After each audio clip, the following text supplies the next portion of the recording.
we're back action there. Almost had to re-get. My tongue is tied this morning, but almost had to bring back Snooker Radio. But great job there to unfreeze it by Christian. We just got disconnected, and that's all. Small disconnection, and we're back. Internet, obviously, subject to all the issues.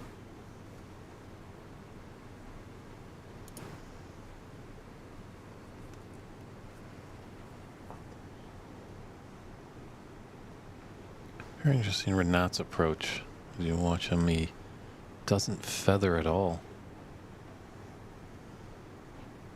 But he keeps it consistent.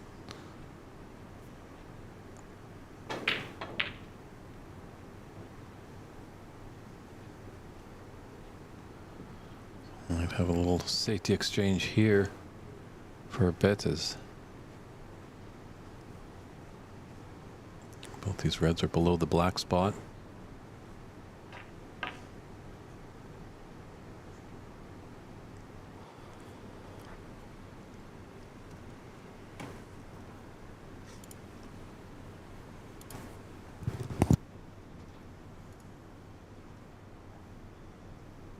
Nice angle to take off two cushions, get near that yellow.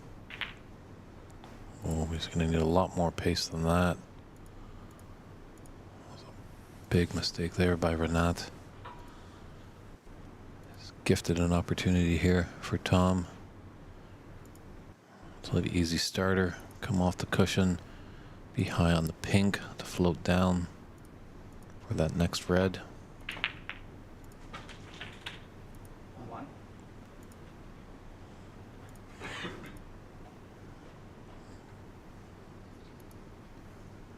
Going to look for the blue. Big area, obviously, with the brown not on his spot to go in and out of bulk. Oh, this is more straight over an angle. Tough to see from our vantage point. 6.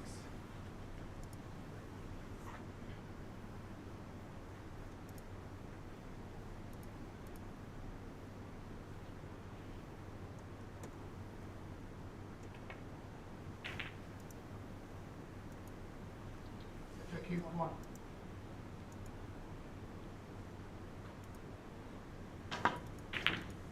Aaron 29, Shakib 6. Tom 6. Oh, that's not the best safety shot he's ever played. Definitely left a long red into that yellow pocket for Renat. Saving grace that Renat has to have his bridge hand on the cushion.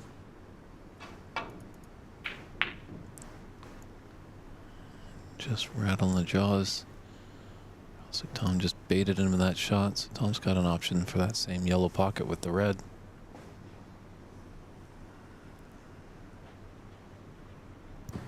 Yeah, sorry about that, folks. Just having some reconnection issues, but make sure you refresh your browsers if you're having any problems and share the stream out. Once again, we're live on a different link now.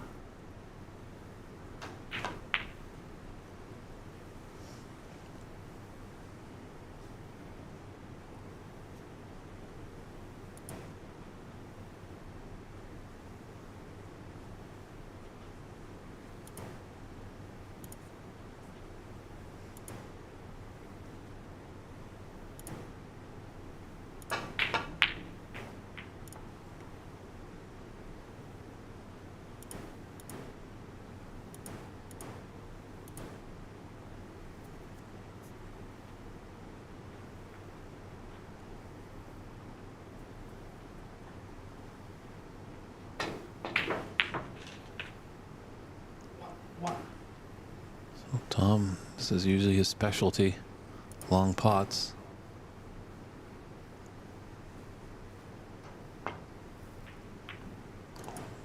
Really thin on that one. It's a surprise. Maybe just first frame jitters. Tom, who has done a lot of coaching, has coached some great Polish players. There's quite a scene over there in Poland in snooker, so. National coach, right? True. So he must have gone deep in tournaments.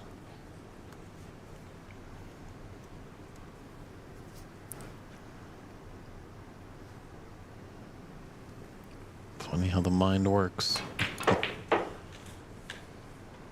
Trying to transcend to somewhere else. Just pretend you're just practicing on the table with a friend. Push away the pressure of a national championship.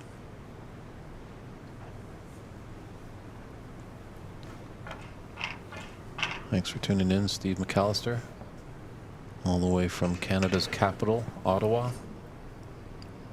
Just a little update on our other semifinal as well.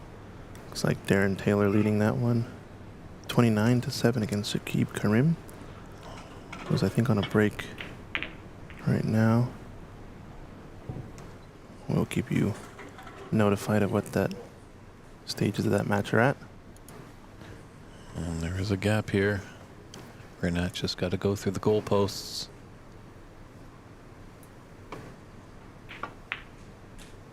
I think he's just thinking about the score there, trying to see which color he needs to play on, whether or not he can just simply take yellow with this frame lead.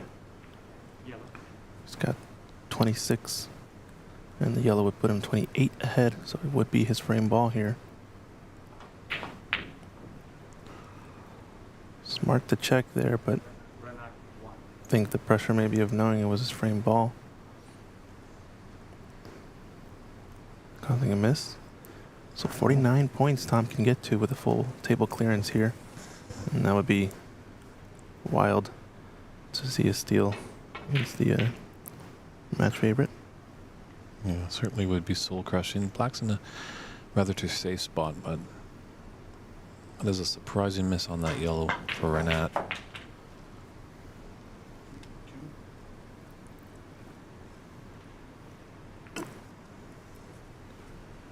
He wanted to be sitting in his chair, sure, but hopefully watching referee Pradhaka set up the second frame. But unfortunately, he's sitting in his chair. Nothing he can do right now. Hopefully just able to get another chance to get this frame to his side rather than his opponent. But Tom at the table going to do his best to try and steal it. Always a good feeling to get that first frame on the board. You feel like you get in the match.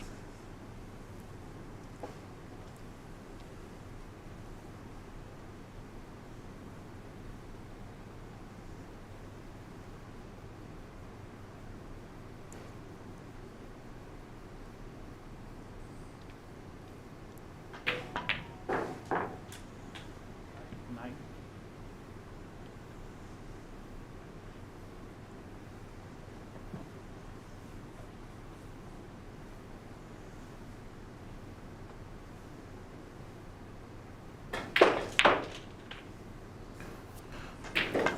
Mohammed, if you want to check out the other semi-final Ontario snooker tournaments on YouTube, on the OBSA channel, Rob Richards, our friend in Ontario, Canada, is commentating and streaming that match.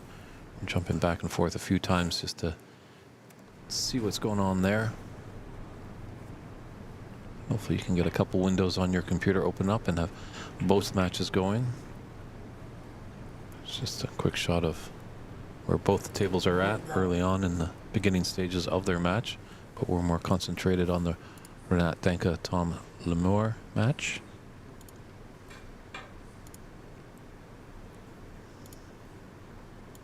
So I'm just treating to his cue case to just get the mini butt, little extension.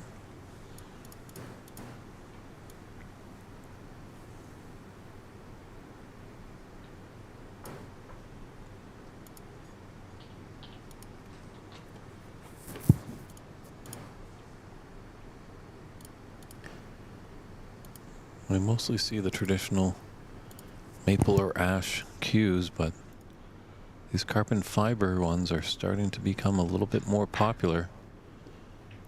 We'll see what the future holds for them.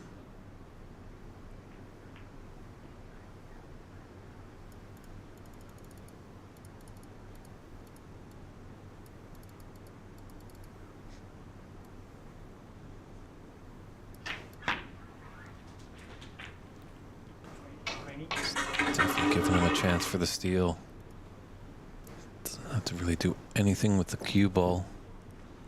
Maybe just a little mindful of that right middle. These blind cuts are tough. Always a lot easier when you can see that pocket you want to put your object ball in and your eye line. So much more easier than when you can't see it.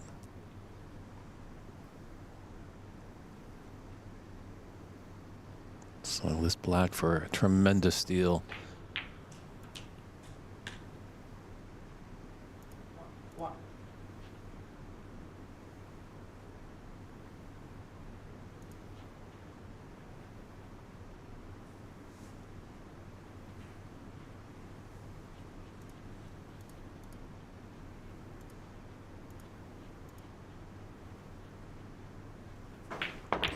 Going for the double. Don't drain it. I think that's the right shot, though. You don't have the angle to cut it. You're going to sell out all day if you do. Miss it into the right corner. Great attempt. Just a bit wide. And how much is that shot going to come back? I don't Bite know. him. I almost like that blind cut, you know, a little bit of pace. Just so, you know, if you hit it pocket weight, it's going to rattle in the horns and probably sit there. But if you give it a little bit more pace, it will shoot out if it misses. Because this is a long pot that Renat definitely can make more often than not. For the first frame lead. Oh, he elects to be safe.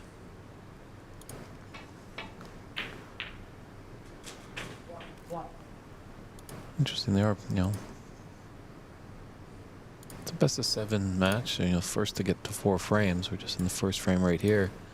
Surprising, either player just didn't roll their luck on this final black. Renat has put Tom pretty safe.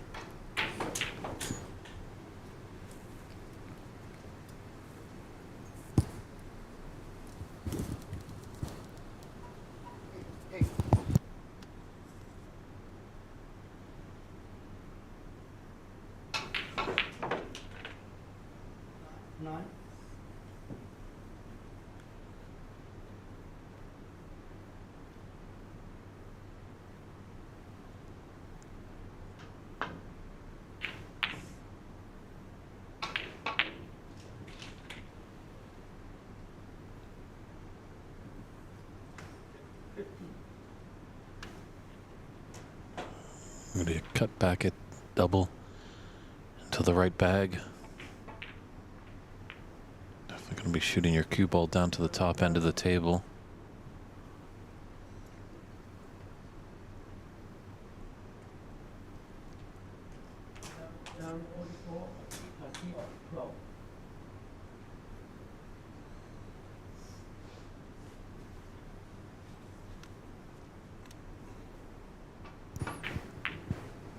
Uh-oh. Uh-oh. Needs the black to stop. Ooh, it's tight to that cushion. Should still be fairly potable, though, for Tom.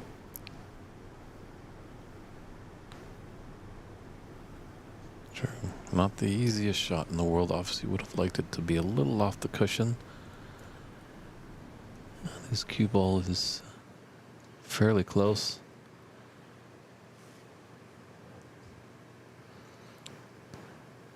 It's a good shot of both competitors. Renat on the right. Tom focused on the table.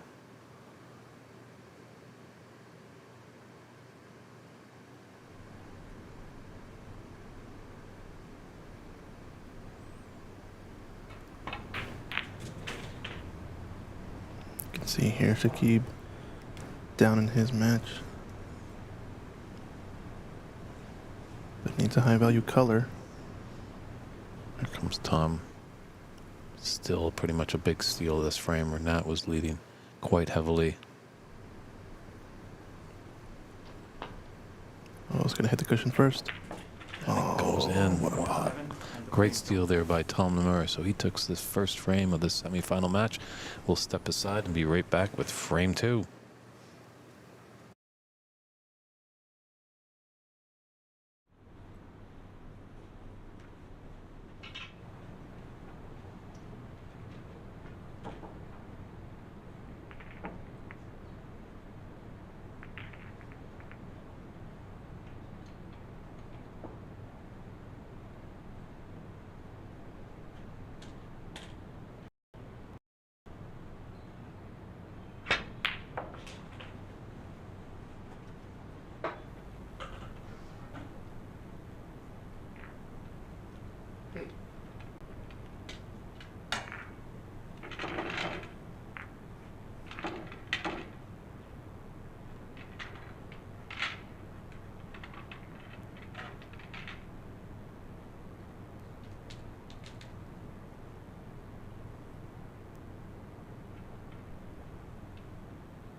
Second frame, Tom to break. And welcome back here. Frame 2 of our semi-final match between Tom Lemur and Renat Denka, set to kick off with Tom breaking off. Great work to steal that first frame, but Renat, a battler. That might have been Renat's actually first frame that he's lost all tournament long.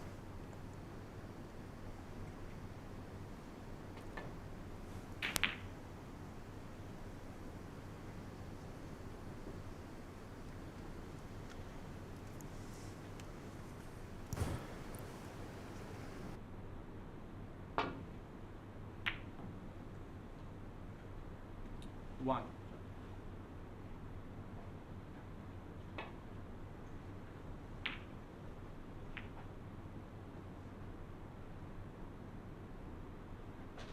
Two.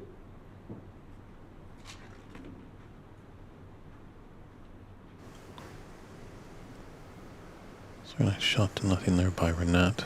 So that red goes in. Got a good angle on this green to come back for the red into the right middle.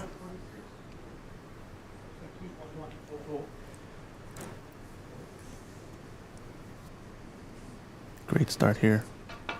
Opportunity. Get a low black. Gets a little bit too straight. It's going to get tricky to play on this last red, but I think he's here to stun into the space maybe. Come forward off of one cushion and play the red to the left corner next.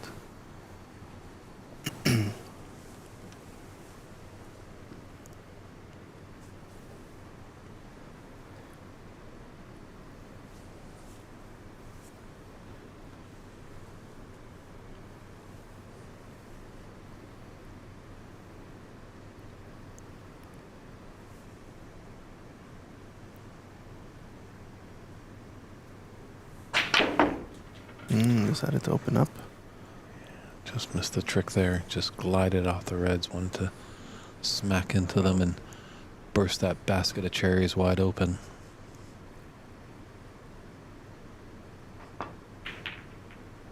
But nice recovery red there. 13.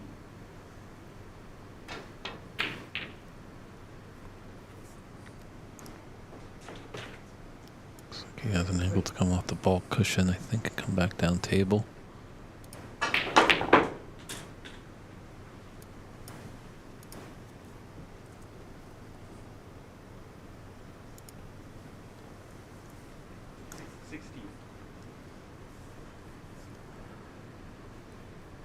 Just to get a high blue here, or fairly straight to leave the mid-range red to the same pocket that's out loose 17. next to the pack. Yeah, I think with that steal that Tom had in that first round, he's kind of woken up the bear, and that's something you don't want to do. Yeah, A very proficient player. this is going to be a split in the pack. So he had a nice high angle, and how's his luck? Looks decent, has at least one red to play up for the blue once again. 22. And it's so important in these type of shots to get high blue, come back down table nice and easily. Renat, 22.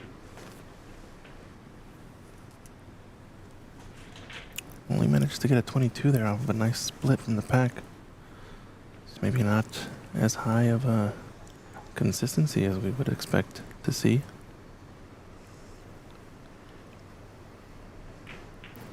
Just letting everyone know, we did have a little schedule change. We had been advertising that the final was going to start at 2 p.m. Pacific time. It had been pulled to 1 p.m. now. Obviously, that's pending on how these matches go.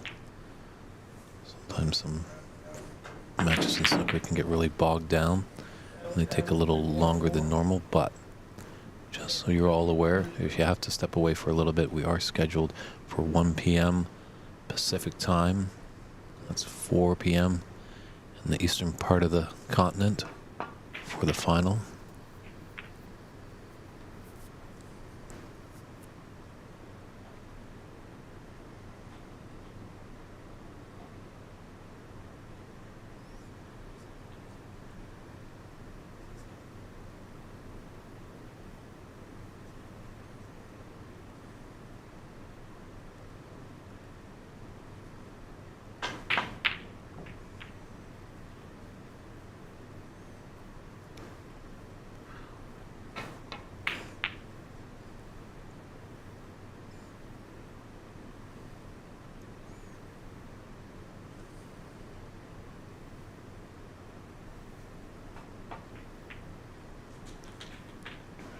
Nice thin cut there by Renat. Yeah, it seems like Tom's more of a nighthawk, actually, as we saw yesterday. Really came on later in the day. It was the early matches in the day that he struggled with. There's a few pots that were Renat 1. relatively gimmies for him yesterday. Obviously not gimmies in my game, but Tom was making good work of long pots and Mm-hmm. just kind of stuttered a little bit on some mid-range today.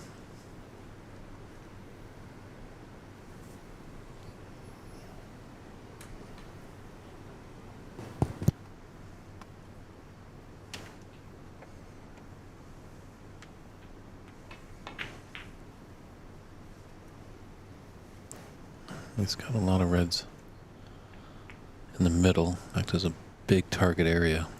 Big thing he just wants to make sure everything is safe.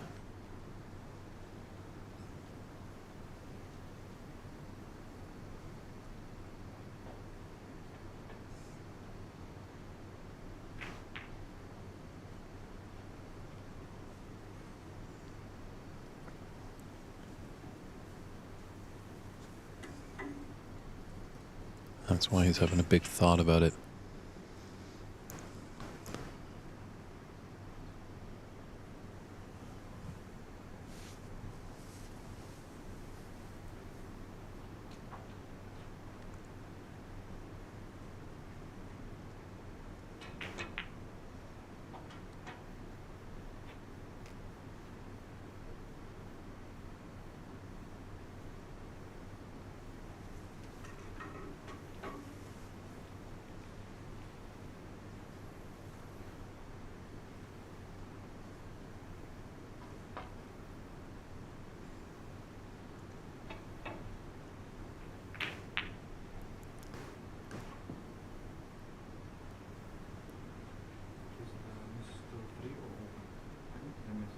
Open. Any number of problem is any number of Hopefully there's just going to clarification over there from referee Jaya Pradhakar. That, now that we're in the semifinals, it's unlimited foul and miss. I think the concession rule is out as well.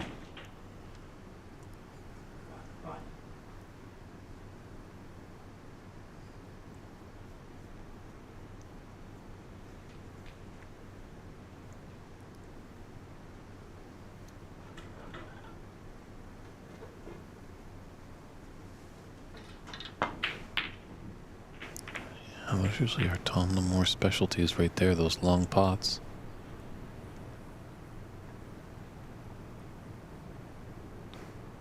Just jumping over to the other semifinal.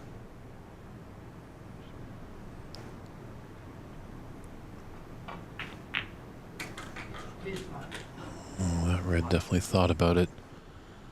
Grenet's hard, just skipped a beat there.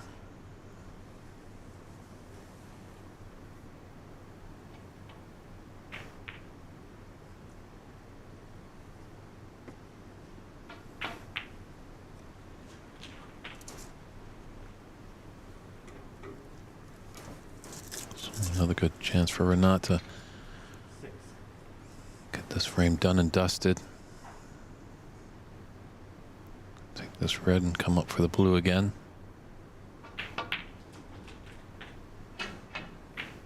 7. Pink's out of commission. Like to clear that red near the top right corner. Have the black go into that pocket as well.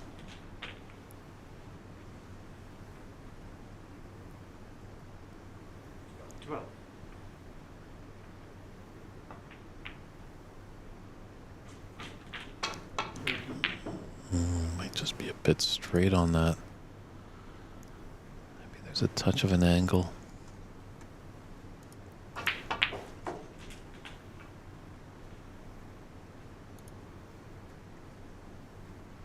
18.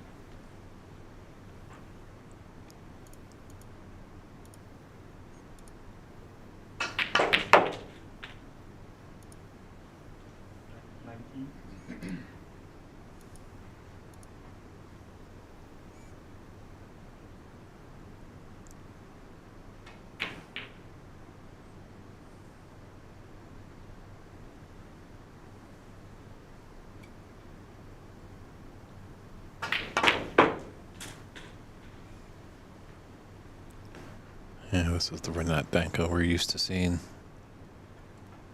23. We can get that red out of the way there. Just come off the cushion. Be on the black into the opposite top corner pocket.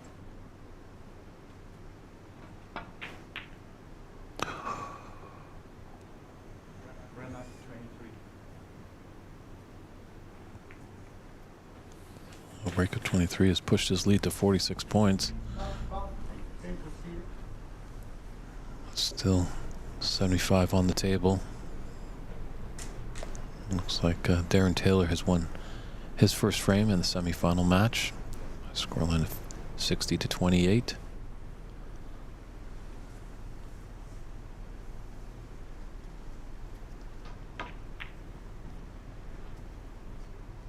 Ooh.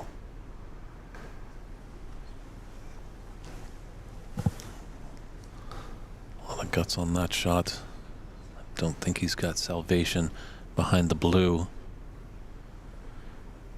If so, Renat can just put a little bit of swerve around it. Looks like almost any contact on that red, and it should find home at the bottom of the pocket.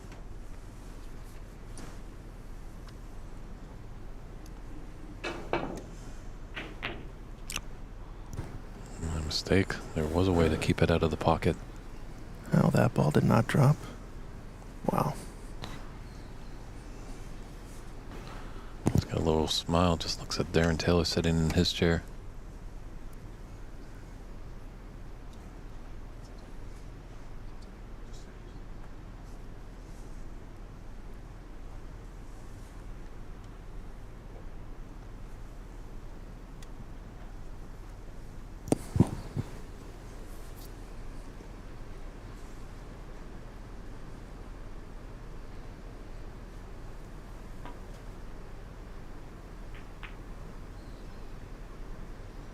This is going to leave it into the left center.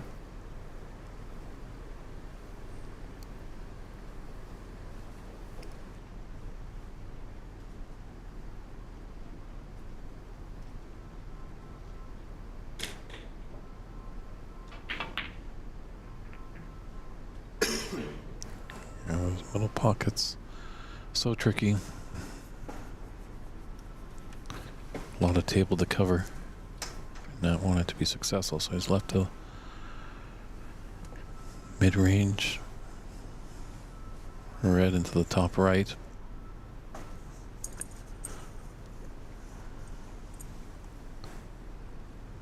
Play a little bit positive, come up the cushion for the blue. One. There's kind of pathway, it looks like, between red and yellow for this blue to go into the yellow pocket.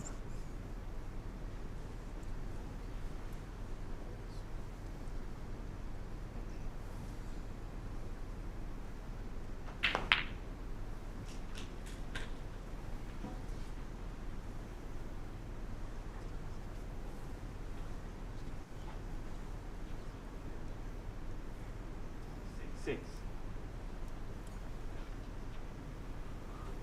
Boy, if Tom could steal this frame again, really have Renat reeling.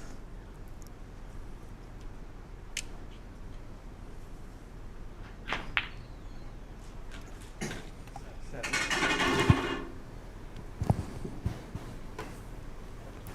He's got the angle on the green. Come back. See a loose red left to the black spot.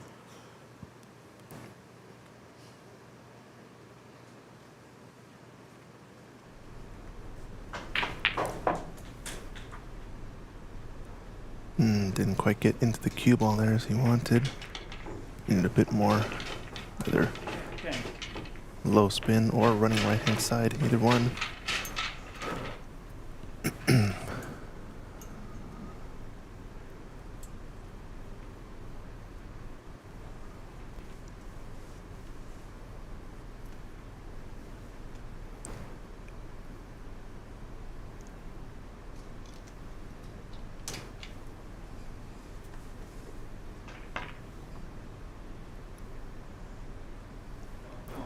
This looks pretty good. It's the length though. That last shot always had danger of going in off, so he's done well not to sacrifice the 4 penalty points. So if we're not, might have the angle on this red just below the pink to take it into the top left corner, potentially find the gap, get 2 cushions back in towards the bulk area. Would have been risky, that shot.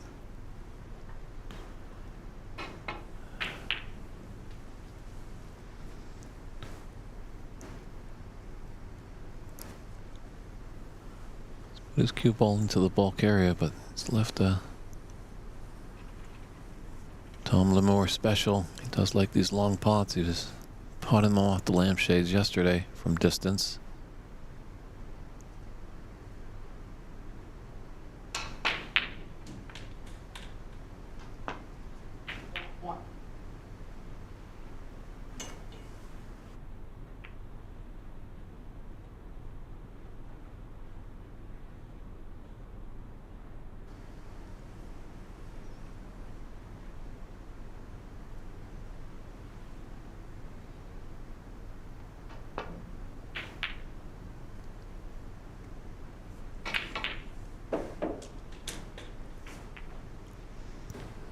So I'm acknowledging a good safety shot by a tap on the table. Mm-hmm.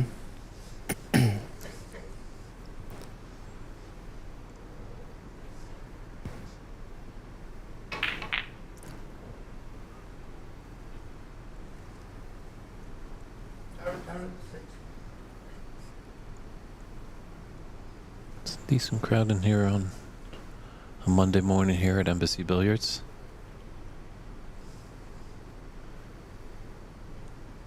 I was informed by USSA President Jayaprat Hawker that a few people are scratching their head why the championship fell on a Monday. Those past USA National Championships did fall on this a holiday Monday. Usually it happens around the Labor Day weekend. So they just wanted to keep up with tradition. So that's why we have Championship Monday instead of Championship Sunday. We're glad you're tuning in wherever you find us. Whether it be the Pan American Billiards and Snooker Association, or Ox Billiards, or San Gabriel Embassy Billiards Club YouTube channel. Hope you're enjoying all this semi-final action between Renat Denka and Tom Lemore. Early stages of this best of 7, but still a delicate affair.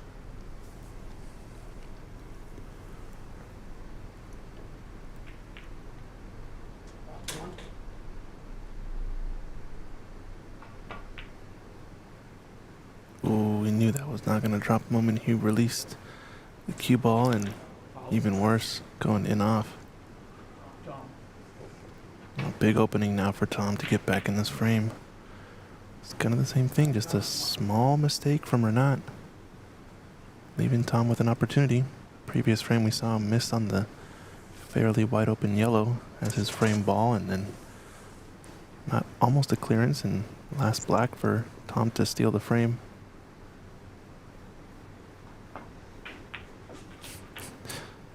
Appreciate it. Bike Garrett over in the YouTube chat saying he went 4 cushions and landed snug onto the like button of the stream. So if you guys are also enjoying it, do like Garrett does and like the stream, share it out to folks. This is the semifinals of the U.S. National Championship. We're going to have the finals coming up here as well. Shooting for a 1 p.m. start time, hopefully today, Pacific.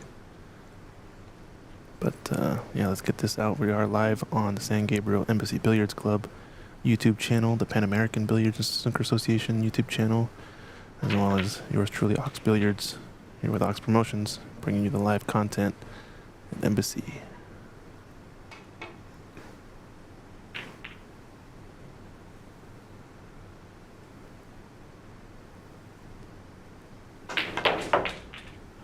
Yep, Tom getting right back into this frame.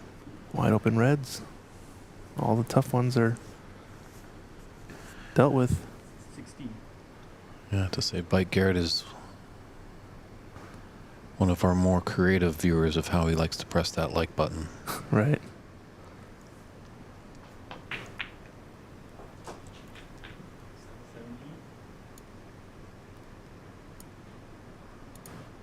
Let us know where you're watching from as well. So I always enjoy seeing where people catch us from. Obviously, a lot of folks in Europe are still awake, so I'm sure we'll get some viewers over there from across the pond. Plenty of US viewers as well. This has got to end up a little bit close. I think he's okay. 22. He's going to have to slow roll this black in, but this is going to be the key shot, I think. It's getting onto this red. Gonna make the pot a little bit trickier. Maybe just a touch of running right-hand side to check it off the cushion to try to get closer to this next red. Does have option to swing the cue ball 2 cushions, getting closer to the right corner pocket, but it's gonna be a bit more difficult to control the pace on that shot. See what he tries to do. Oh, excuse me, he's shooting the red ball. So this is gonna be end of break.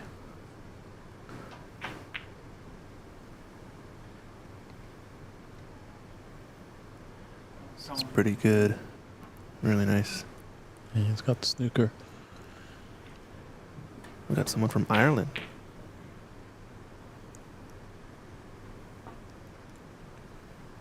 Beg in again. Nice. Andy McCluskey, one of the Irish-born players in this tournament, as well as Dave Daly. We're playing in this event. I think Mark Wilson's also Irish. From Northern Ireland. Northern Ireland, excuse me. Careful on the wording there. Oh, Jay Park was now back in Las Vegas, but was able to watch in person on Saturday.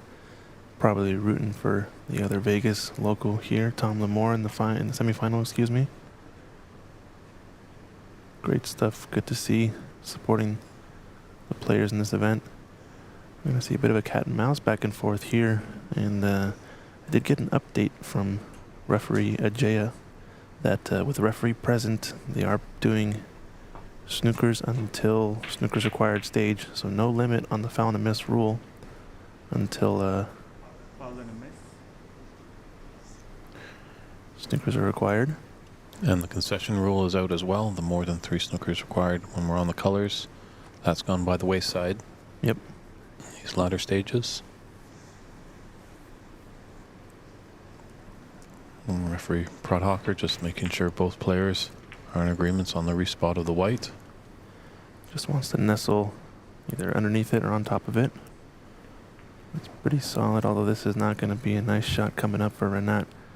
I like nestling on top of the red there, since it makes it more difficult to play tough safety. But here, this is almost a shot to nothing even. He can try to take this up into the left corner pocket past the yellow, and play shape for the black, or just play the outright safety. It's kind of in between.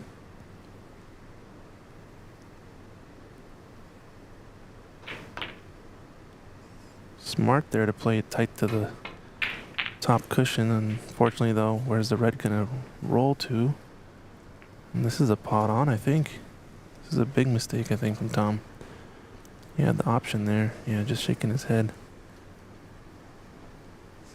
Yeah, looking to the heavens and asking why. A little reprieve, at least it's tight to the cushion, but Renat's so proficient, shouldn't be a bother. Wow, that is a mistake now. And frame there for the taking. It's going to get a big bounce, though. So a tough color coming up here for Renat. And Tom knows it. It's a bit of somewhat of a silly shot, I guess. Had plenty of options there. Could have just rolled up to the black. I wanted to be a bit more aggressive.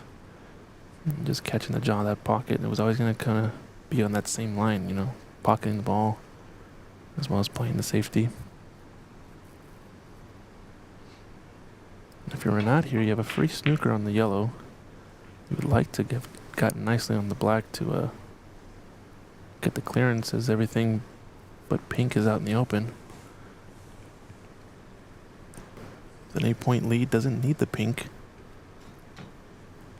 to win the frame, so instead he's going to take his medicine here, push the black safe. Maybe to get a timing shot and get in behind it if you can, but it's a natural snooker. It's tight to the cushion. It's pretty good, especially if he's taking away the left edge of the yellow. In this spot, it's forcing Tom to do one or two cushions down the left side or the right side.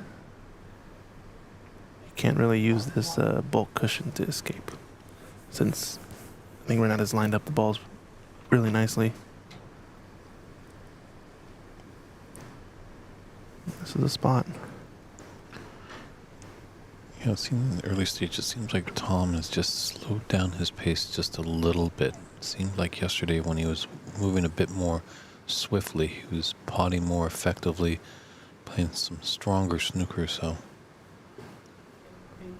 obviously a lot more pressure here, being in a semi-final and one match away from being into a final of a national championship. And this is disaster now for Tom, since free ball is on for Renat. Free ball. Unless he can get shape for the yellow easily here, I imagine he's going to put him back. Or just play another snooker attempt. That's the one thing with the free ball, is you cannot snooker your opponent on the nominated free ball. Actually, unless it's the pink and black that are remaining. Right. That's the funny rule, huh?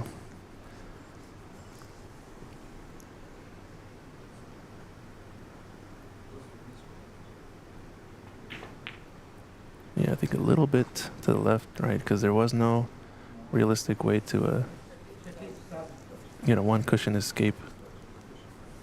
He could almost arguably see the left edge of the yellow, but it's pretty close to me.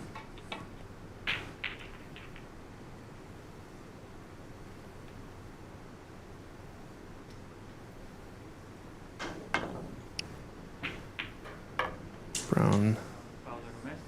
another miss. Renat 4. I think we're going to keep seeing this respot unless he gets a good shape. He's going to take this on, I think. This is what happened last frame.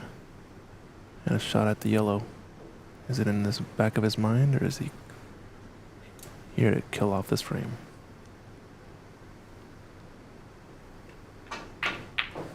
Yeah, definitely amazing there is that yellow in the last frame. As you alluded to, Christian, was a lot easier than that one. So definitely looking promising to push us into a 1-1 tie.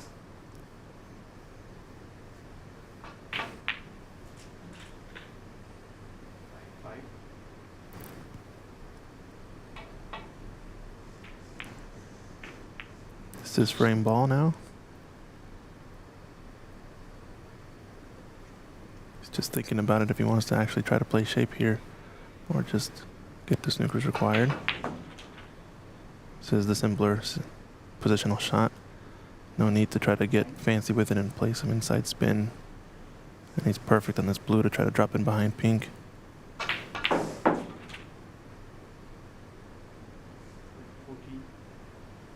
Into the black.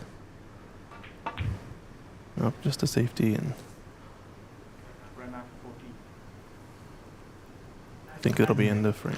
Tom concedes that frame, so Renat crawls back, doesn't surrender this frame. We're all tied at one frame apiece, and we'll be right back with frame 3.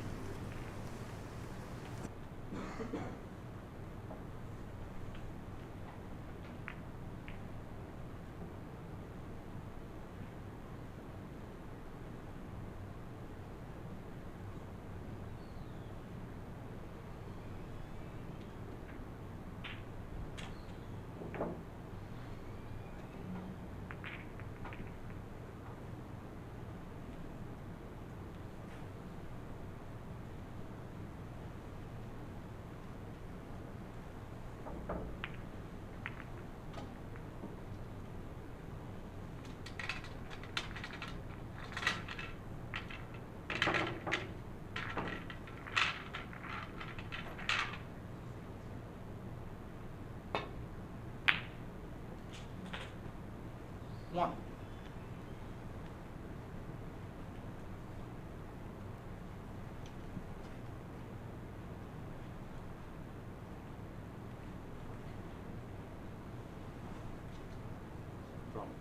Brown.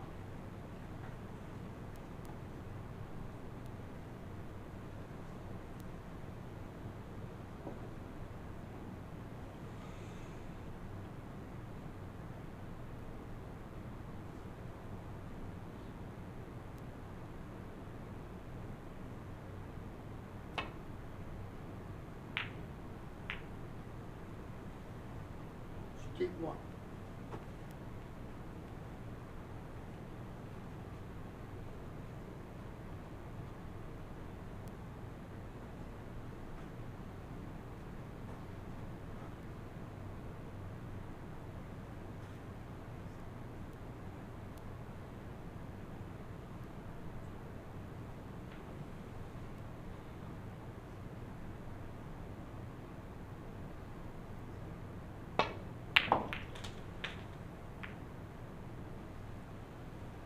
One.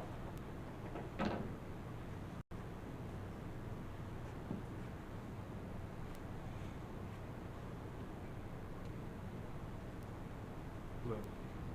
Blue.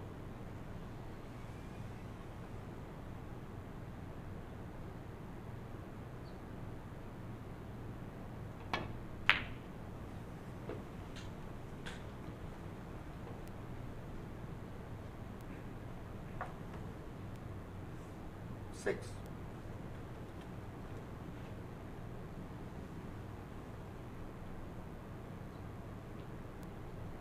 Frame 3, red mat to break. Frame scores a 1-all. And welcome back to the 2024 United States National Snooker Championship. Great little semifinal match here. Both players, Tom Lemore and Renat Danka, got a frame apiece on the board, so both players in the match. And let's see who can start to pull ahead.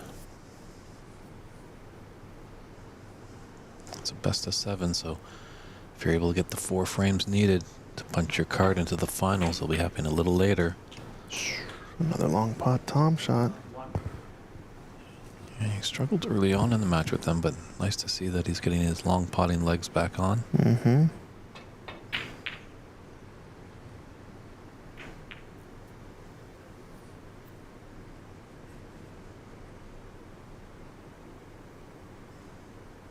Just roll up onto the brown.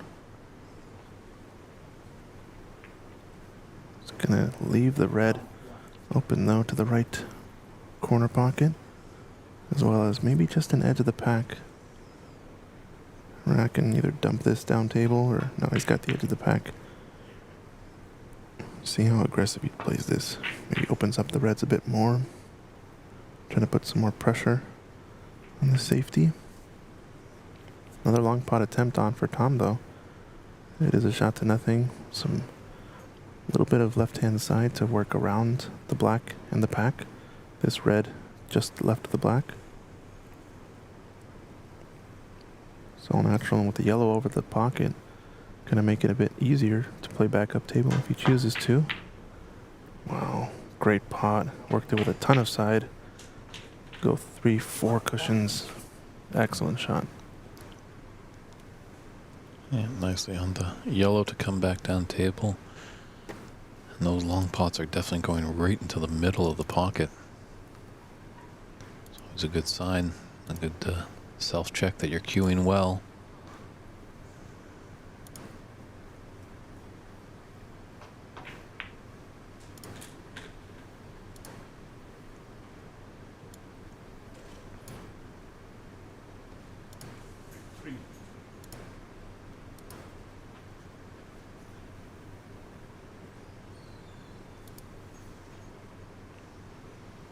It's going right to the middle. Natural angle will come off the cushion beyond to the black.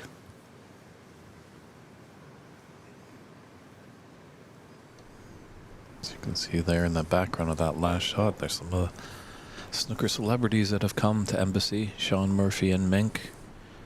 Mink Nutshot will be coming back here around Christmas time, December 22nd. There she is. She'll be dazzling all these Southern Californiaites, and then she'll be going up to Master Q in Toronto to complete the little mini tour for that great Thai player.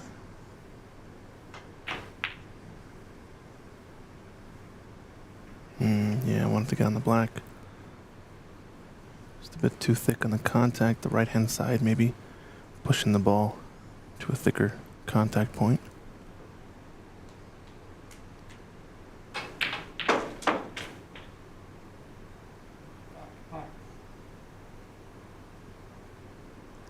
Red in the green.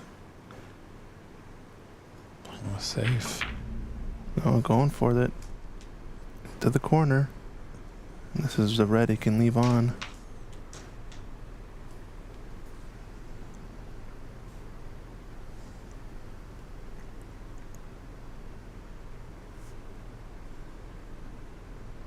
Tough to tell whether it goes, but I think it does pass the blue.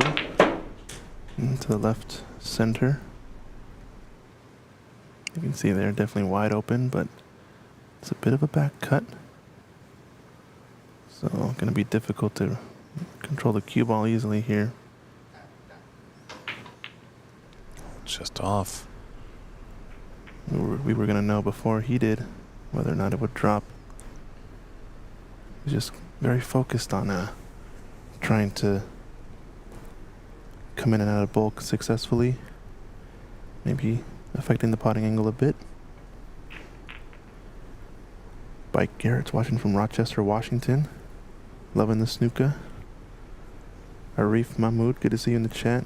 He was a quarterfinalist from yesterday, playing in that late match against Renat Denga. Good showing from him. I think might be deepest he's gotten in the U.S. Nationals. Correct me if I'm wrong.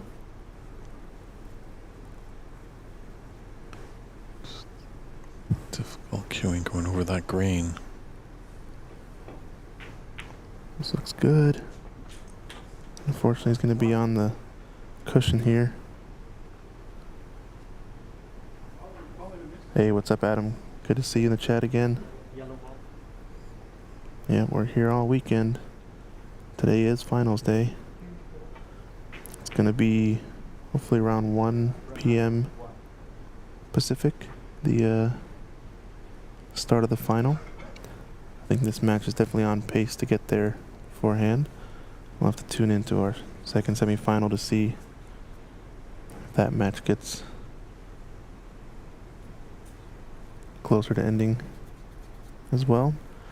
And if you want to watch that semifinal, Rob Richards is streaming that over on Ontario Snooker Tournaments OBSA YouTube channel. So go check him out over there.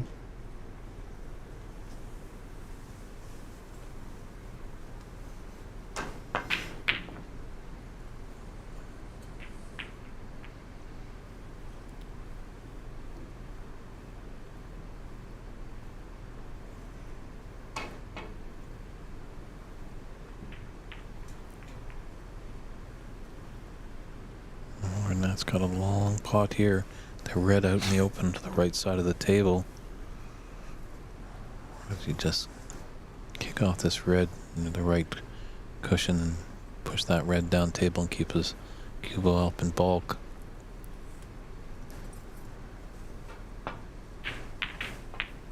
And just containing safety.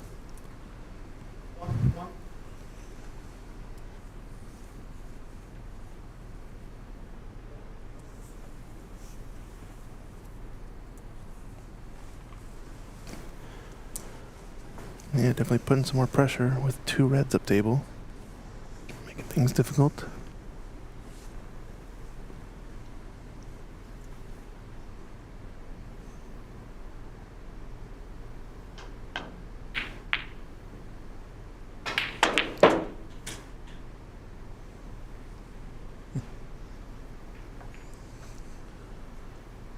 Wow. I think he actually doesn't have it. I think it's frozen.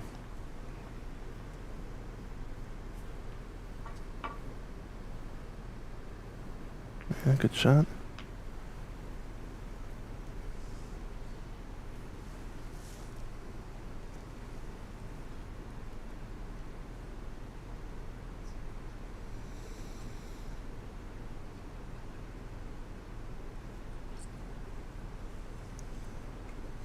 Wonder if there's enough space here to hit this up table. Looks like he does have enough room to cue, so stun over one cushion in behind a bulk color.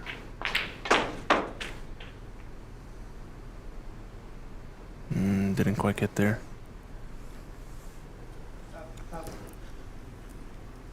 Yeah, it's a game of millimeters. Just a fraction bit more. He would have been tight behind that green, giving Renaud a world of trouble. Renaud might be able to have a shot to nothing here with this red that's just right of the black.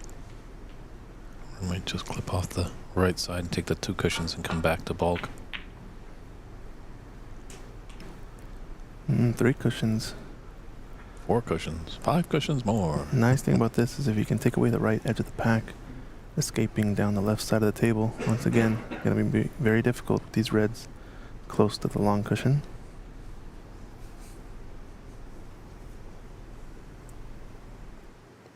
We got a shot there. Stephen Wong, room owner. How's it going, Stephen? Great hospitality Stephen has provided for us here in the streaming team, as well as all the players. It's a great venue here. So if you're anywhere near the Southern California area, it's worth the trip to San Gabriel. I appreciate it. SC Manhattan, another regular viewer. How's it going? Good to see you in the stream.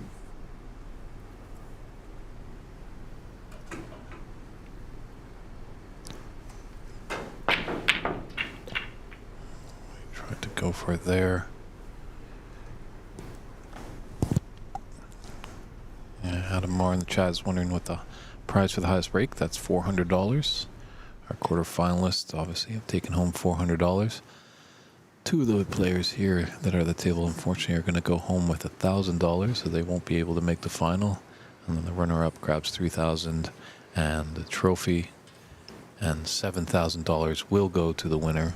Right now, as it stands, the high break is Stephen Wong with a 67. We'll see if he can hold up there.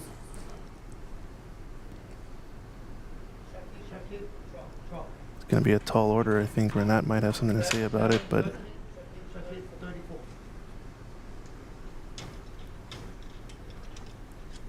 it's like I think highest break in the other match just concluded, a 34 from Shakib. Yeah, no problem, Adam.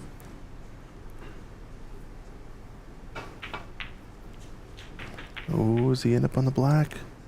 Or pink? He's very fortunate there. Yeah, how's your luck? For Renat, even has it to right center.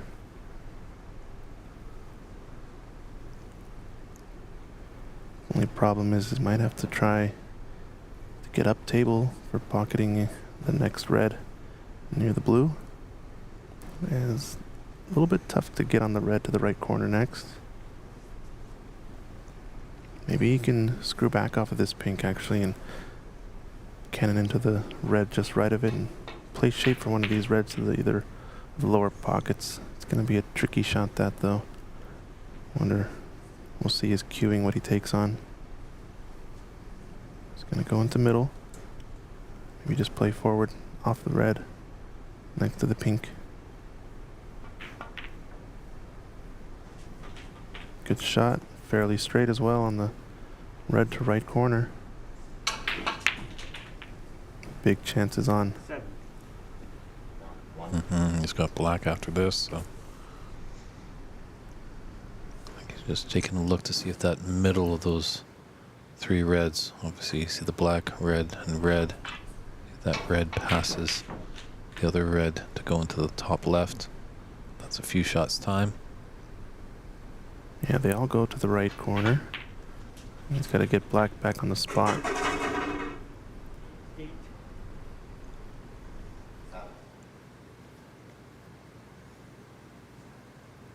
This is where Renat really excels, putting a high break together. You don't want to leave him amongst the balls or he'll punish you. Just can cut the black in, I believe. Not to screw back up and play for the top red of those 3. Off one cushion. A little bit of left-hand side. And he has pink to play for or blue next, even though he's low on this red. 15. Yeah, plenty of options.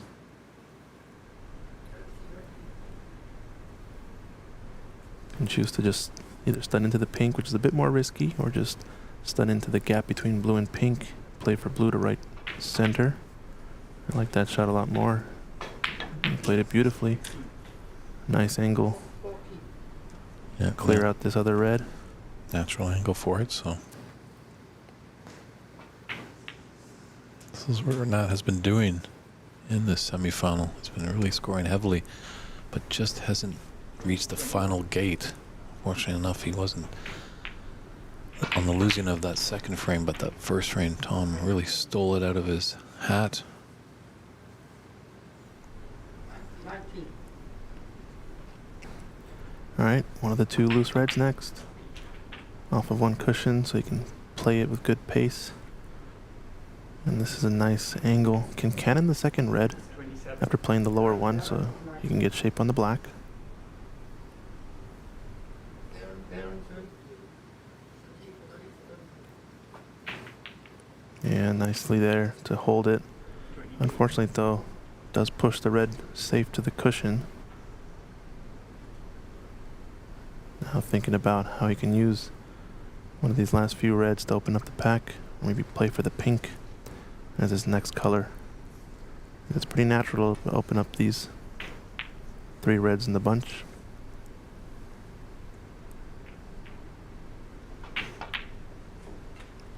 It's a good angle here. It's actually perfect now. 35. It's on 35 break. I think our scoreboard isn't updating, but you can take this to right corner next, or even play the other red forward into the pack now.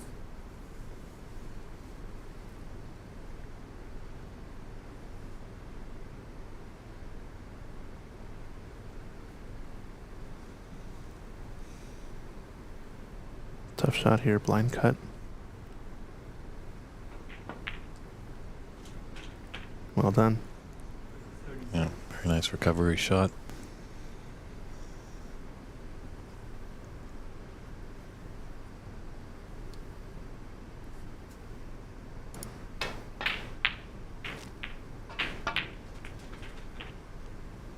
He's off to the races now. With this angle, probably gonna have to screw back off the cushion. Either play for a low black or an angle on the pink to open up those reds. He's gonna play forward actually and play for either pink to right corner next or a high blue. 44. Nice shot. 44. Got an angle to off the blue right side just to come down and just open up those three reds, hitting off the pink. And he gets one out in the open. Beautiful. 49. There might be a plant as well, right? Onto right corner. 6. Oh, he's got this red in there. It's a little high. Obviously, going to have to come up for blue, but those two reds by the pink, the bottom of the two does go into the top left corner. Yep, so a high blue coming up to shoot the same breakout shot once again, but he's going to be a bit short of pace here. He might actually be just straight enough to try to bump the red that's on the right cushion. Or is he just standing behind? Oh, it's close. But he has the red at the two left corner. That was what he was playing all along. This is going to open up the other red into the opposite corner. So Steven's high break prize at risk here. 56.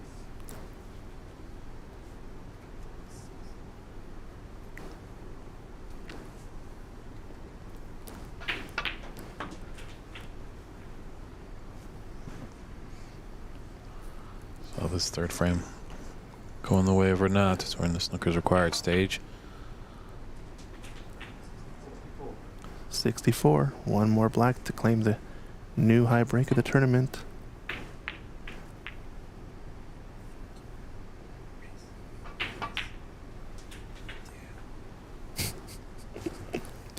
Poor Steven.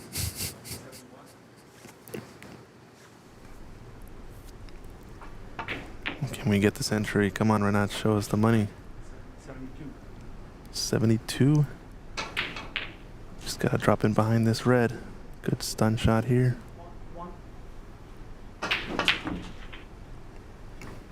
This looks decent. It's gonna get really close. Ooh, this is the shot. Tight one.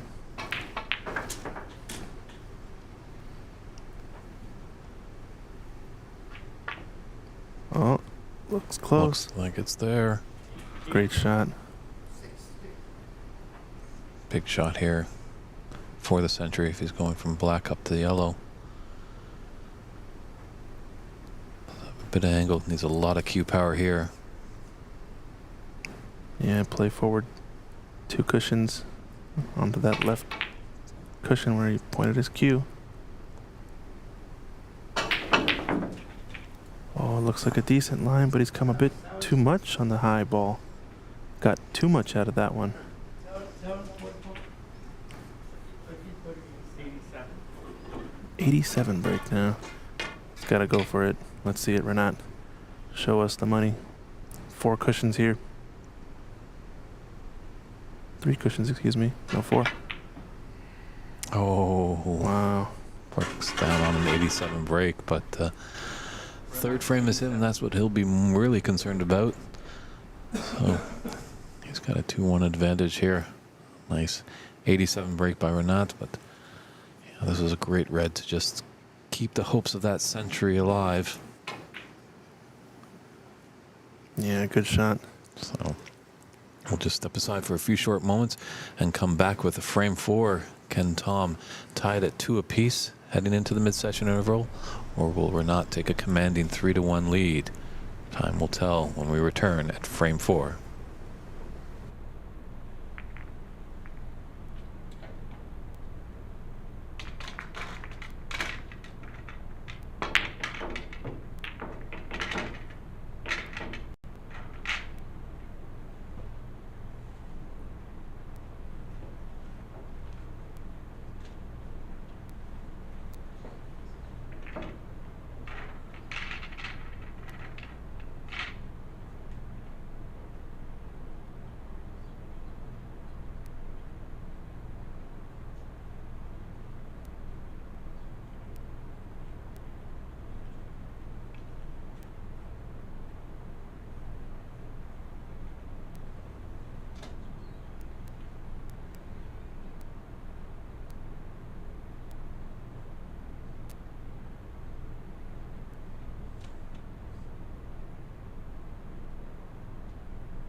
Frame 4. Top to break.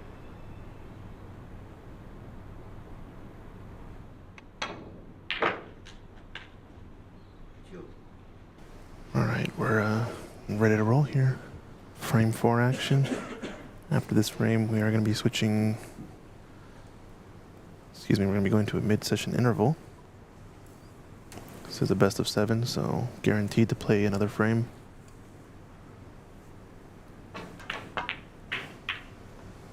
break off here from Tom. Looking good.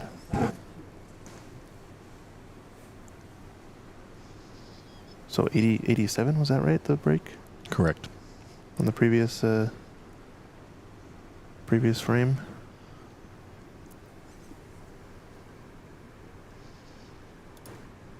Marif is saying 82 in the chat, but I believe referee Prot Hockert said 87 when he was counting it out.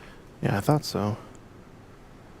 Confirm with the J later, but I think that is correct.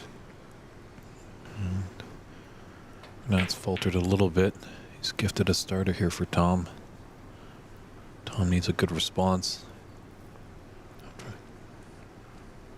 That great clearance by Renat in the previous frame. And New high break established as well.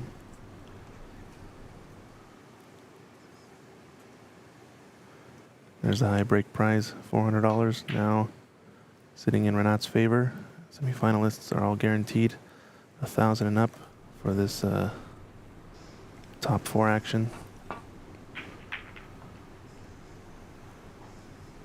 Someone asking, is this a new table? Nope, it's not necessarily a new table. I don't know how old it is exactly. Over 40 years old? Over 30 years old.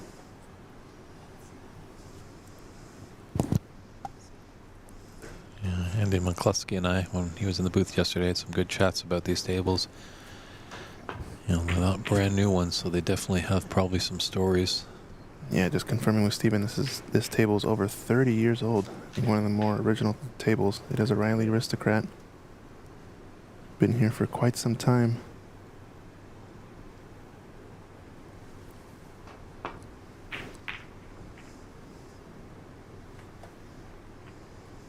This looks pretty decent if it gets close to the green. Oh, just an extra bump.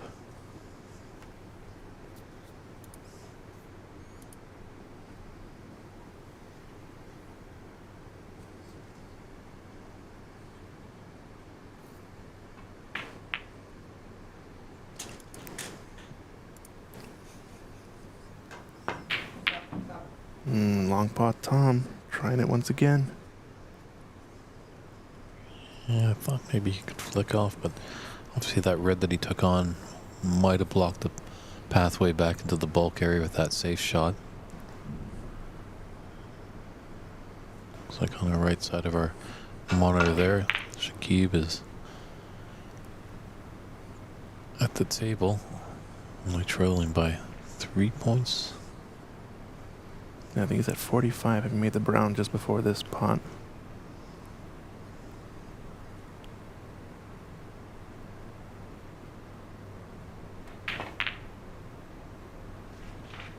That would be a steal in that match. Rob Richards is covering that stream action. We're just checking it out here for a bit. Meanwhile, I think Tom has made another big mistake.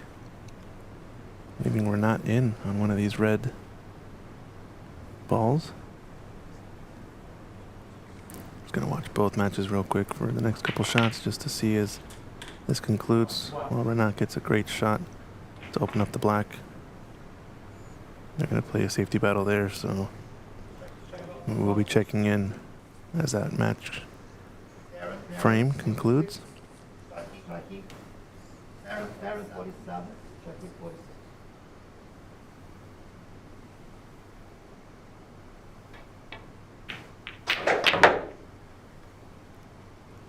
Perfect.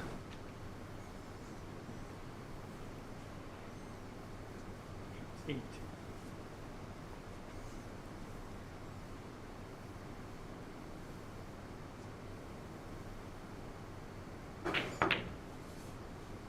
Needed to get a bit more out of there.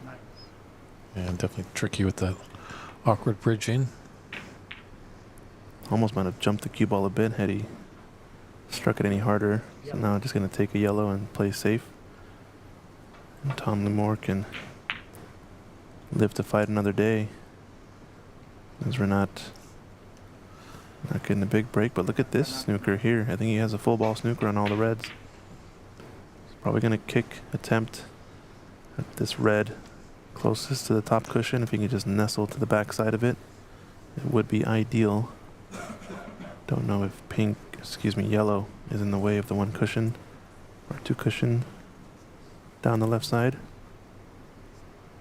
Yeah, I think Tom was kind of almost starting to hope that that yellow did drop. Because it almost did on that safety shot by Renat.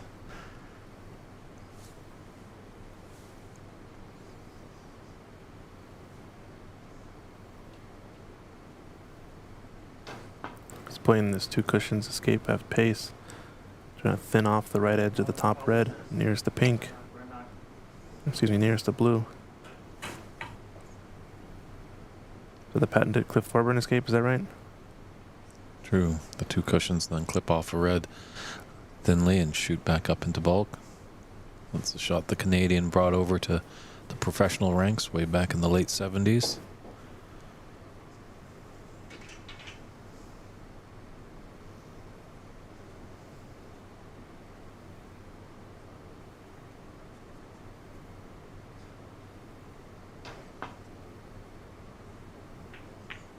That's how it's done there. Did well to avoid the cannon on the yellow. That would have killed the pace on the cue ball. And as we say, you got to be creative. And one time the Canadian great Cliff, as he was playing snooker and pool throughout North America early on in his days, hustling here and there, but obviously news travels fast a lot in rooms about certain players. So actually at one point in time, Cliff shaved his famous mustache off so people would not recognize him. That's just funny. to play the hustle game. Nice. It's kind of like you hear a lot of pro players talking about having aliases and different names they go by, their middle name or whatever, and it's always interesting to hear those stories. Ultimately, though, I think for the big money, though, you normally know who the player is, and you normally have to play him straight up as well. So, Arif Mahmood saying, table plays is old, it plays beautifully. Steven has done a great job with it. Very fast and extremely tight pockets. A little too tight. I would beg to differ, Arif. It might be tight pockets. I don't know if you've played on the pro cut pockets, though. Have you played on this table, Christian? I have played on this table. Yeah, I prefer tighter pockets for sure. I think it brings a more impressive standard to the game. Obviously, people like to see, higher breaks, etc. But that's a bit of a misnomer if you're trying to really improve the game. Over back at Ox, we have the pro cut pockets, which I think are about the same cut as these on this table, if not tighter, with the superfine cloth as well. And believe me, it makes a difference when you pop that ball dead hard of the pocket. You know you struck that well. But as it goes, both tables now essentially as close to conditions as you can get. Another long pot attempt from Tom here. I think he's recognizing that that's the one strength he has to try to get back in this match. Fortunate not to leave anything up in the bulk, as that red did zip around the table. With a foul from Renat. Does he take on this long red to left corner pocket? I think he recognizes that Tom may be up against it a bit here. It's kind of reeling a bit. Yeah, I don't know why he hit that last shot so much pace.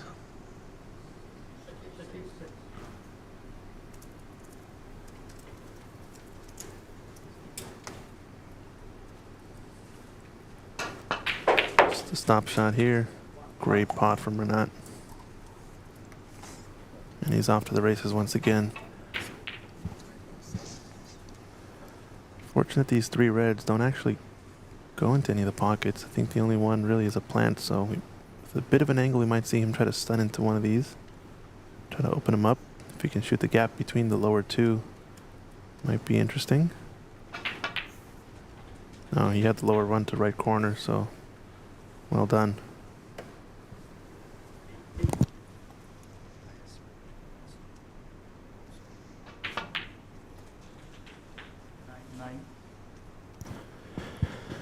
Got a reminder too from Steven here that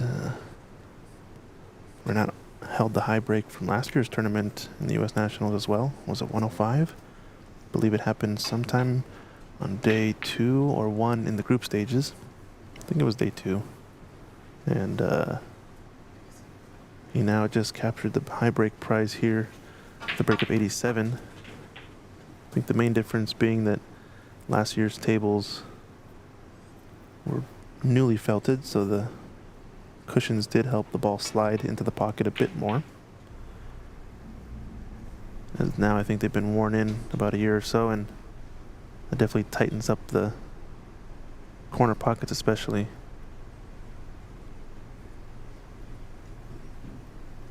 It's got a natural angle to open up these three reds, and the pink does go to the right corner. So he can just play for that if he chooses. Does this spot over on the brown then, since pink spot is covered? That would be ideal since the red, the highest one in the bunch of the three, does go to the left corner next.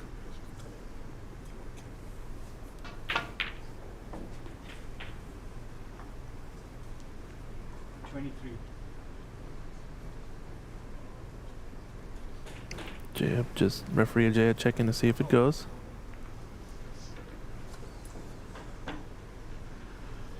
The way that Renat was playing it, it doesn't think it was going to go back.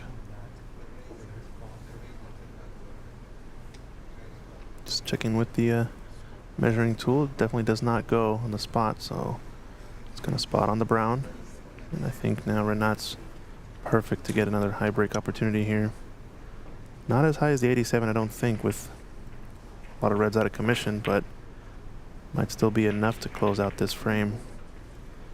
Three reds along the top cushion at the bottom of your screen. The two up near the yellow. Gonna make it difficult to get anything greater than maybe a 60 or so, but that would be all he would need, I think. 60, 70 break. Yeah, he's pointing to where he wanted to be. I think he ended up much too straight on this black, and he's kind of in between, so maybe play for a red to left center next. Oh, nice. Yeah, because winning the frame is paramount importance. Putting a high break, he's really not interested in that. He just wants to get another frame to the good. As in Stephen Henry's one of his last matches at the Crucible Theater, had a lovely maximum 147, but unfortunately lost the match, so he was in bits after that. In the press conference, people were ecstatic about him putting in the maximum break, but he shrugged it off as like, it was just one frame. I didn't win the match.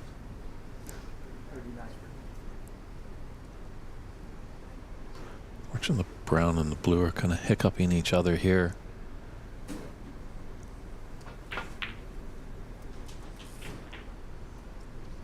Maybe is there, just to see how close these are together. Oh, he does have the path for the brown.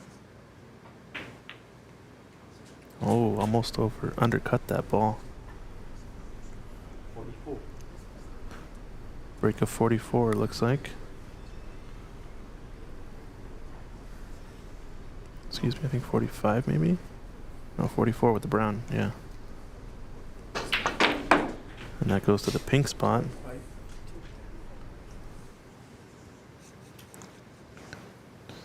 Hoping for a chance to get back at the table. Tom Lamour, he was my dark horse. Gonna predict back. We were chatting in the chat, some people trying to get some predictions out of me. Obviously the favorites for Nat definitely was in that list. Defending champion Darren Taylor. CCU actually didn't go as deep as we thought in this tournament. But when I saw Tom and Stephen Wong's match, I like to look at Tom, and he's done quite well. Wow. Update in, I think, the UK Championship. Wilson knocked out by Maguire 6-0. Is that Kyron Wilson he's talking about? Over in the UK Championship, maybe? Haven't been keeping up with it. True. As we've been busy here this weekend, but that would be wild. And was that frame ball? No, 67 on the table. And there's 74 in it, so definitely snookers are required. Yeah, that could be either Kyron Wilson or Gary Wilson, but Arsenal maybe have a little spoiler alert. Some of us might have that on tape and maybe want to take a look at it later in the day. Oh, sorry for that. Oh well, cat's out of the bag. Got it. I think we're going to see Tom Lamore give this one good attempt if he can, since he has the free black over the pocket. Yeah, we're now salvation with those two reds up there by the yellow. It's really going to be a momentous battle to crawl back if Tom wants to win this fourth frame. Put us at a 2-2 tie headed into the mid-session interval. Looks like Shakib did take the previous frame against Darren, defending champ, over on table 4. Oh, and this might be curtains for Tom. Proper etiquette there, not to concede the frame, as it's no longer his turn at the table. I think he could have, as he walked back to chair, he could have just said, "That's enough for me." Yeah, but I think if your opponent chooses to, they should get the right to try to clear up these balls. New highest break has been established, 87 in the previous frame by Renat Denka, and he had a 60 or so in this one, right? Mm-hmm. So we're going to see Tom coming back to the table, not necessarily really to get back in this frame, I think just to get some more attempts, since it has been all Renat for the past good half hour or so, and they are going into the mid-session interval, so I think he just wants a bit more table time. Yeah, Tom's going to have a lot to think about. Probably be stepping aside for about 10 minutes. We might just switch over some bonus coverage of our other semi-final match.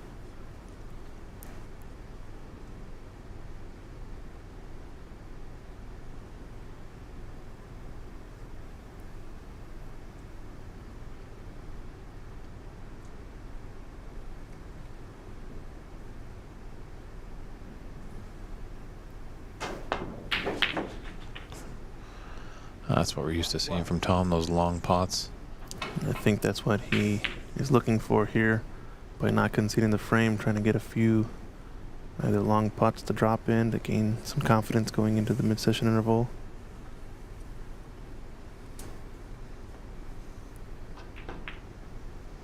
It's a lot about mind games, these. There it goes. The song goes, it might be a little too late. So Renat Denka takes that to fourth frame by a scoreline of 89-9. We'll step aside for about 10 minutes on our featured match here, but we'll just scooch on over to our other semifinal between Darren Taylor, defending United States National Snooker Champion, taking on Shakib Karim.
Skip 1.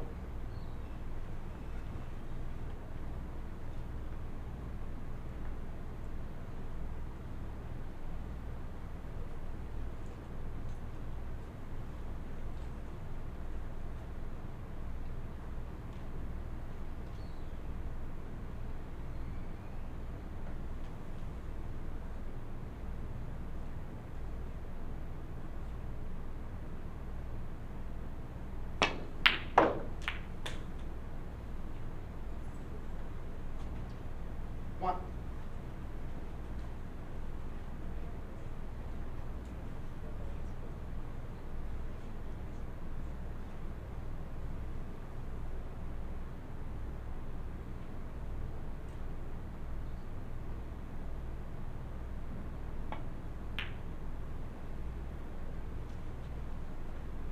Darren 1.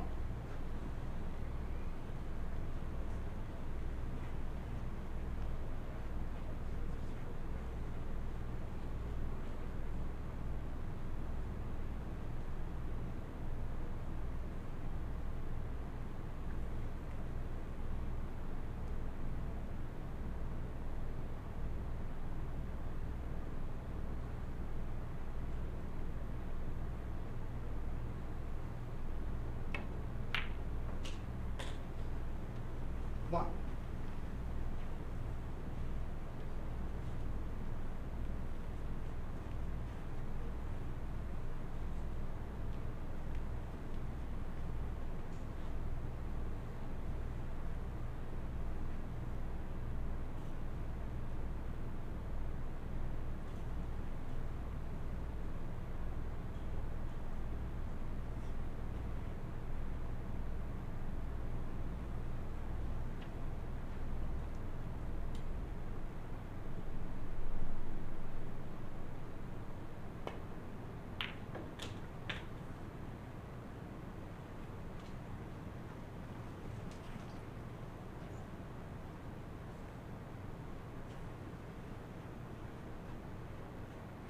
Eight.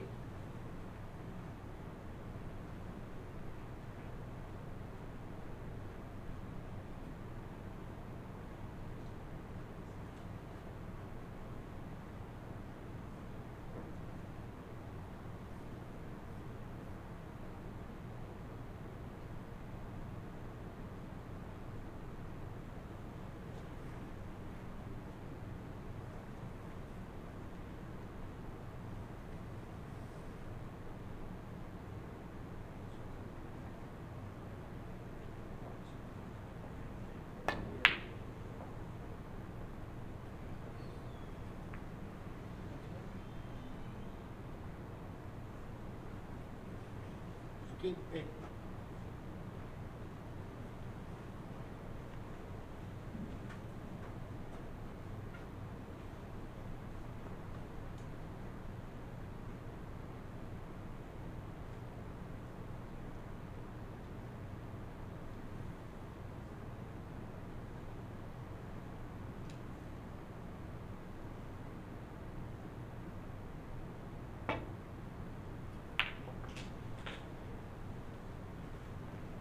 One.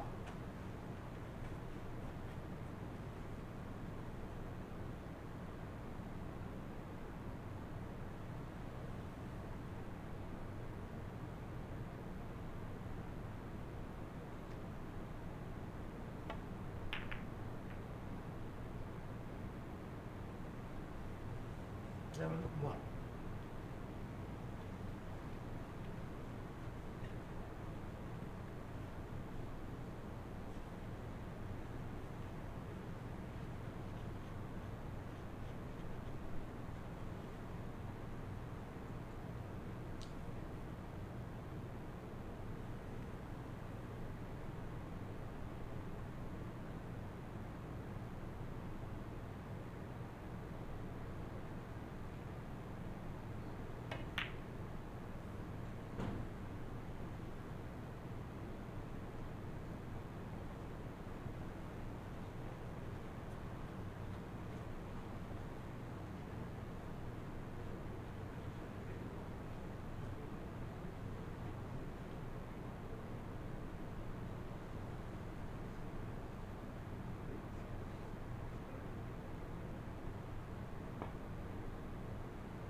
King 8.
One.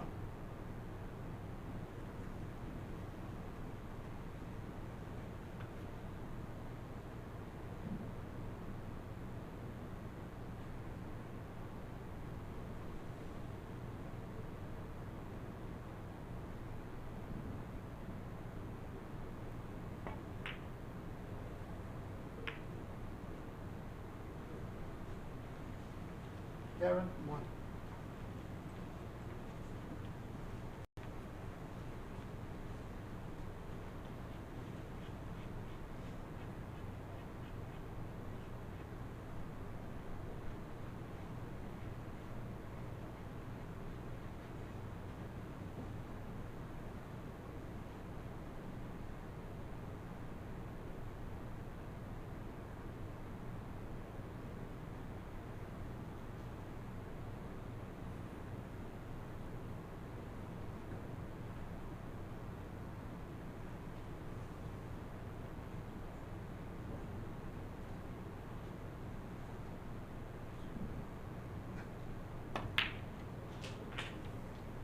One.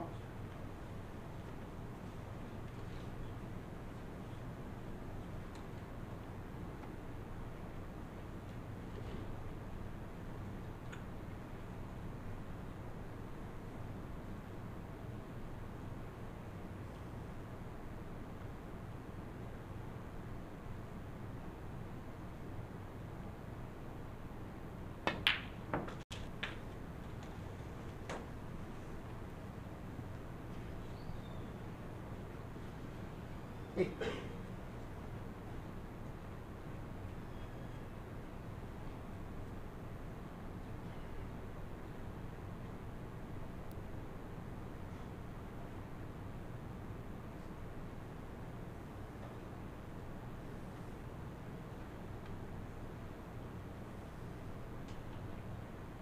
Frame 5, red not to gray.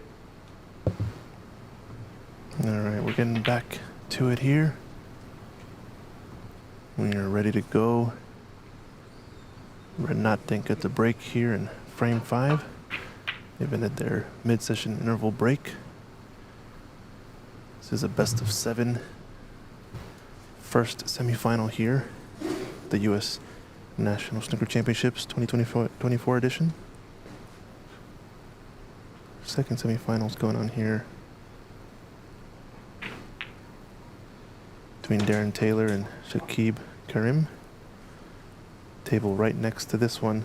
If you want to watch coverage of that, check it out on Ontario Snooker Tournaments OBSA YouTube channel.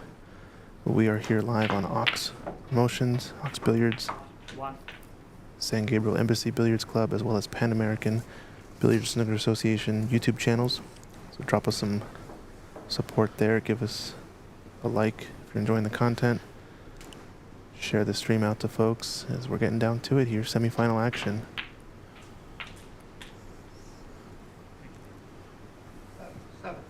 This is a good response for Tom coming out of the interval.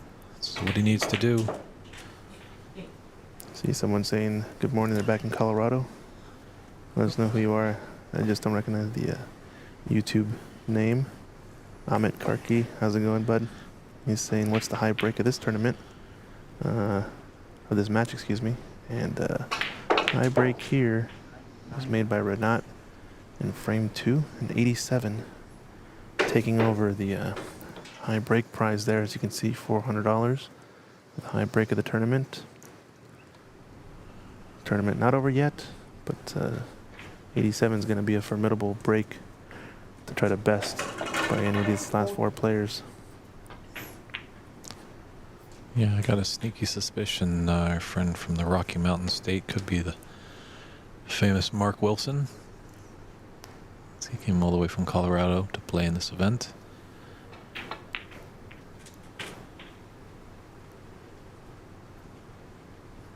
Amit Karki, 14. probably the player that has the most stylish waistcoat in the field of 60 players in this great tournament. Yeah, I think it's between him and Ernst in terms of the stylish waistcoats. I know he rocks that red waistcoat, I remember in the past. But definitely best or most stylish pants, I think, has to go to Mr. Keith Zen from yesterday. He was sporting some fancy pants, literally patterns. Tom, 14. Yeah, Ernest Bazemore. Bazemore, that's right. The Flying Dutchman, he likes to use that hypnotizing vest. Oh. Hitting this one with a bit more pace, trying to open up the reds, be a bit more aggressive. This is going to get close to the blue. Wow, what a result he's gotten here. Yeah, definitely. That's all right, Amit. No worries. SE Manhattan saying, looking forward to this continuing. We're not playing great. That is true. He is the favorite, I think, now. Taking over slowly. Sir Dave Daly, or Mr. Dave Daly, excuse me. I don't know if Sir is allowed. I don't think he's knighted just yet. Knighted by Ox, maybe, but saying greetings from Seattle. Wish it was there refereeing next time. Yeah, we miss you out here, Dave. Definitely try to get you out here for refereeing the next one. I missed that smooth Irish accent as he's calling out the break. And a pretty good commentator, too, if you guys didn't know. Ooh, Renat falling victim to that blind, thin back cut. Oftentimes it's overcut. 41. Like a little phone's going off in the room. If you do come and join us, remember those phones to vibrate. A lot is on the line here. You don't want to distract the players. Garrett, 41. All right, got it settled.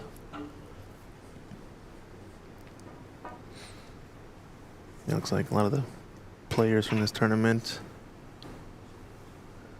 starting to get back home today or yesterday if they've been eliminated. As we started with a field of 60, 61 players, I think, and now we're down to the last 4. Yeah, big week in America this week. Thanksgiving. So get your turkeys, get your mashed potatoes, your sweet yams.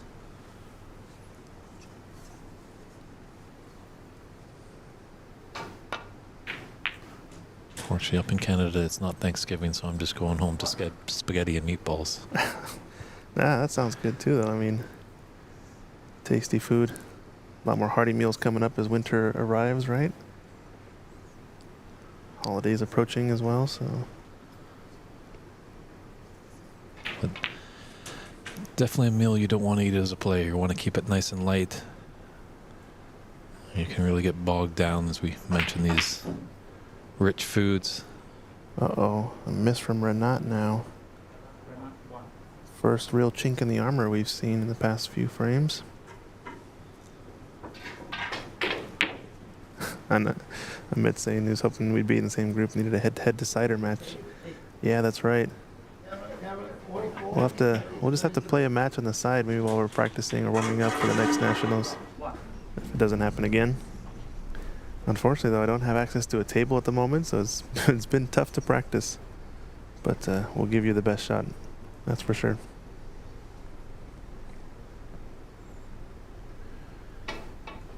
It sounded like you got an invite to Mark Ziegler's table down there in North Carolina. Is that a That's long right. distance for you out in Virginia? Still probably about 4-hour drive or so. I think I've got better luck driving up the DC area from Virginia Beach. 9. No.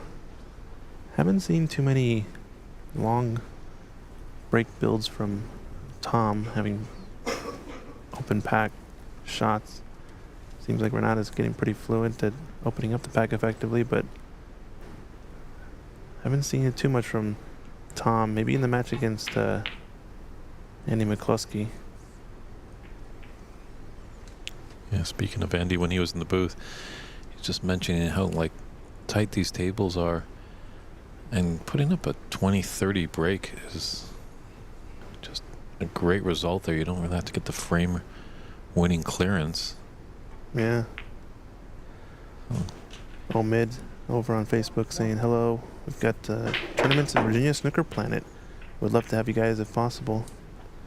Yeah, let me know, Omid. I am I think I heard of Snooker Planet from gentleman owner at Delta Rocks Billiards up in Alexandria, Virginia.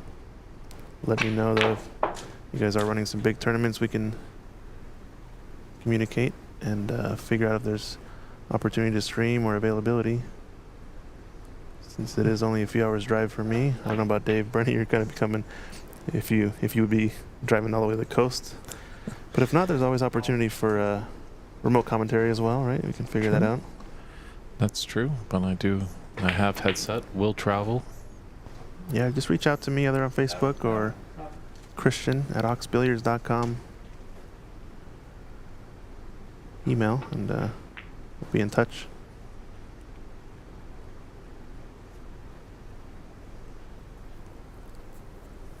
It was Abraham, I believe, the owner of Delta Rocks. That's the guy who talked about Virginia Snooker Planet.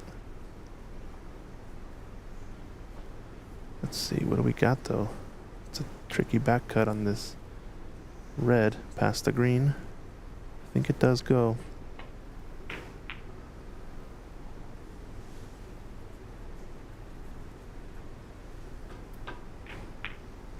Overcut. And that's not the shot you want to overcut, as it's going to leave a opportunity. The blue may be a bit hampering, but Renat is right-handed, so can stretch for this a little bit. It should be fairly straightforward. Just needs to be mindful of this red.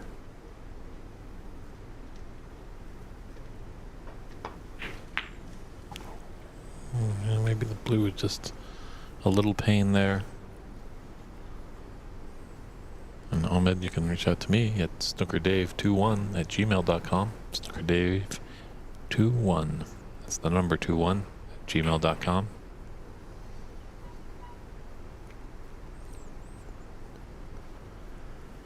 And obviously this is an official USSA event hosted by Embassy Billiards, United States National Snooker Association. Ajay Prabhakar is the referee here on this semifinal one. He is the president of the organization as well, so if you guys are interested more on USSA events, possibly even hosting a USSA tour stop for next year, do reach out to him.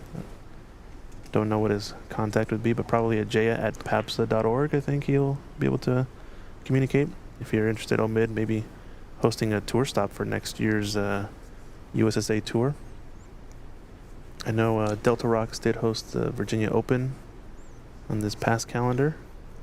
I think next year we're trying to get a bit more organization as well, maybe get some ranking points established for tour stops to help decide seeding for this national championship, maybe.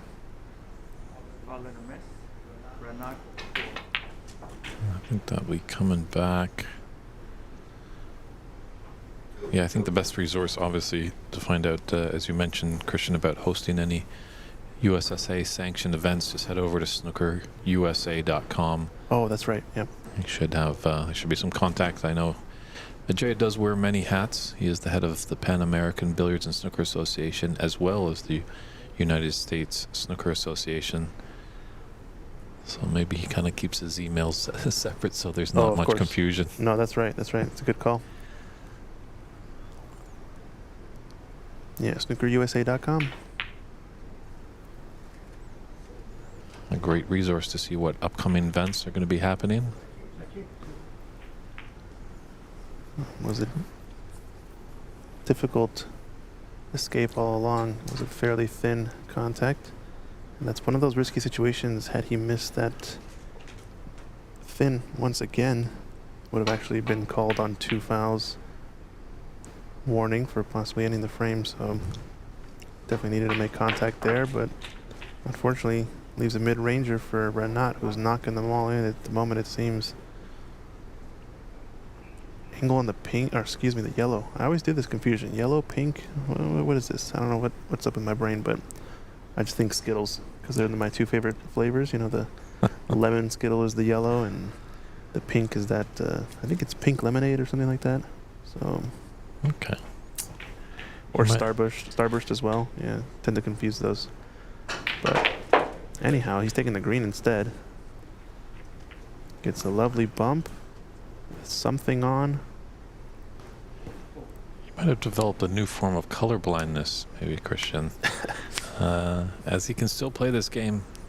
One thing, definitely, we've had a few players over the years play in tournaments, and some that are colorblind have the trouble of distinguishing red and brown. So as long as you let the referee and the officials of a tournament know beforehand, you can actually ask the referee if that's red or brown, if you're actually stricken with that ailment of colorblindness. But if you don't say anything, then it would be a foul for asking the referee. Or the referee just would not respond, would not engage in an answer.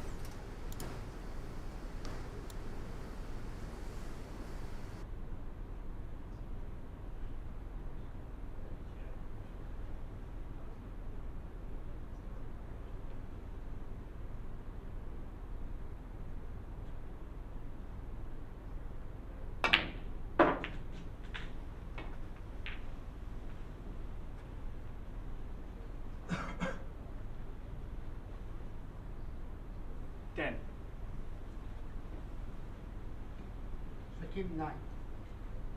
Miss Akib 7. 751, Sakib 4. Renat 10.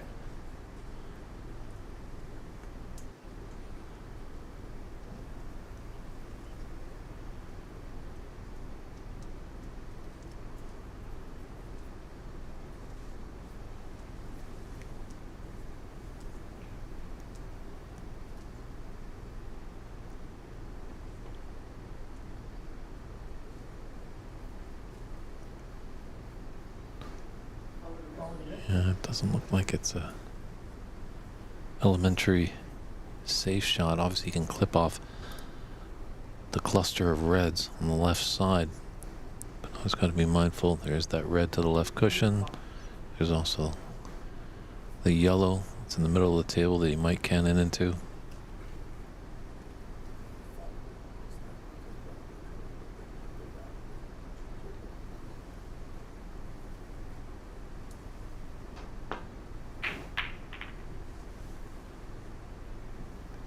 Oh, he's got a result there. So he was playing that with safe ideas, but red has found the bottom of the pocket. His cue ball's gone tight to the cushion. He might just gingerly roll up to that brown.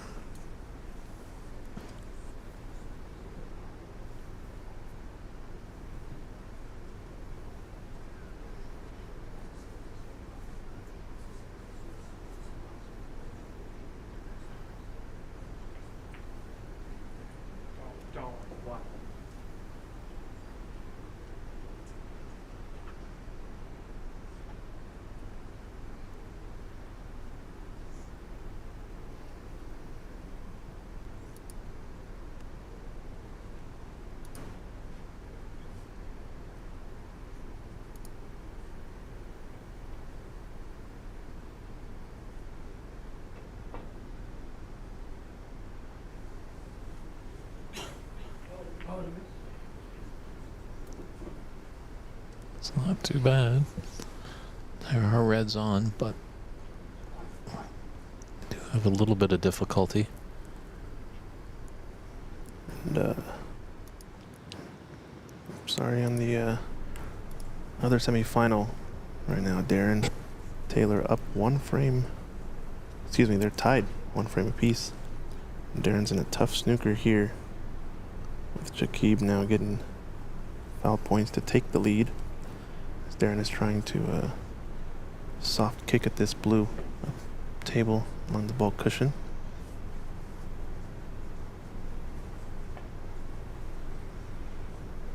Oh, he's caught the knuckle there.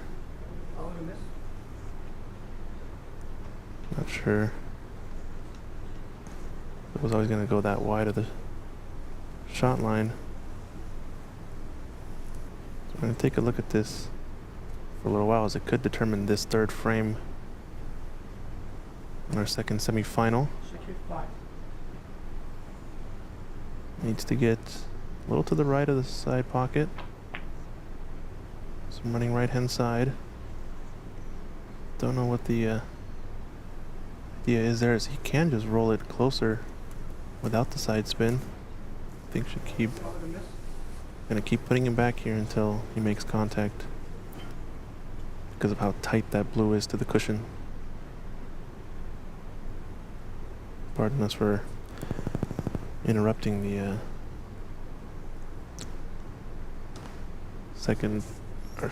main semifinal, excuse me, but this is a pretty crucial moment in the other semi, as winner for this frame would gain huge advantage in the match.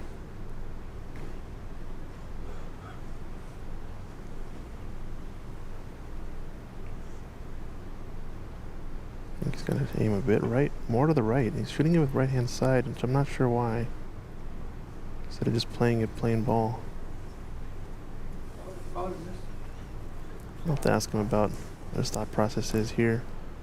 Yeah, I'm surprised Darren is struggling so much with it.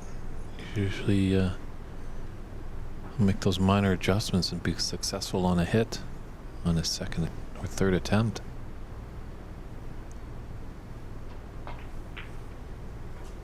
Bike Garrett's saying that that small little table that we have in the middle of the frame where you see the cameras overlap would be his table to play on.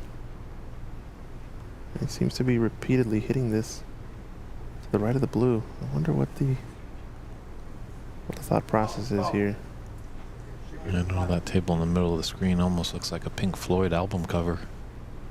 Maybe he just really doesn't want to open up that blue off of the cushion, knowing how difficult it is to pot. But now snooker is required. 72. Means, yeah, difference of looks like 21 points now. Looks Darren's gonna have to get a snooker back in this match to get the clearance. Guess he figured if any nudge on that blue would open it up towards the corner, would mean probably end of frame. As Shakib seems to be potting quite strong.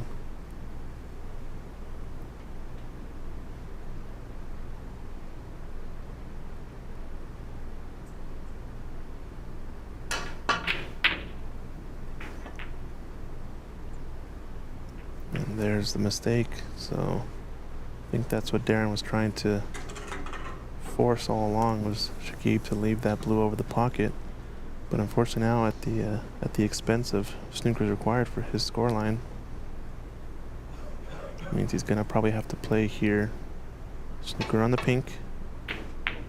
Nope, managed to get the blue out of the pocket. And this looks like a decent chance with the black. Nope, left the back cut, so I think we're gonna be seeing Shakib swing at this ball. Main match table between Tom and Renat. Looks like the table's getting a little bit messy, but not a lot of reds on.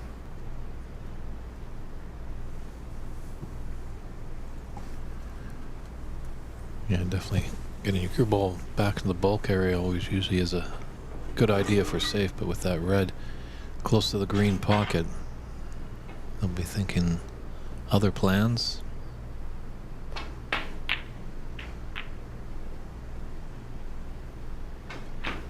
Looks like they're going to continue playing safe here, so we'll just go back to our main table and keep you guys updated. Obviously, if you want full coverage of that match, go over to Ontario Snooker Tournaments, OBSA, on YouTube. They'll be covering that match end to end.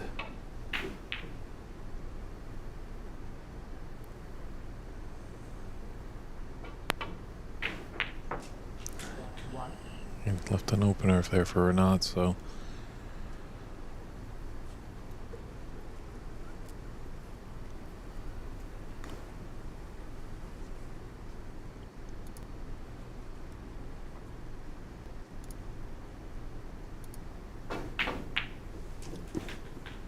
come up with that red by the green pocket. Do well to hold his composure. A few reds open.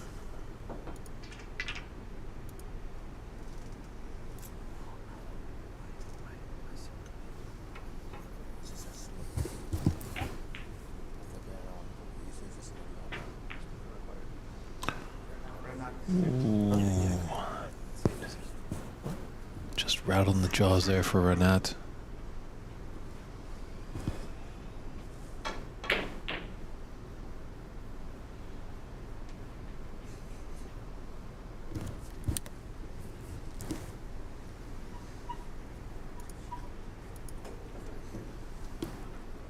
So just 11 points in it. 67 points on the table. It's not a clear runaway for either player in this fifth frame.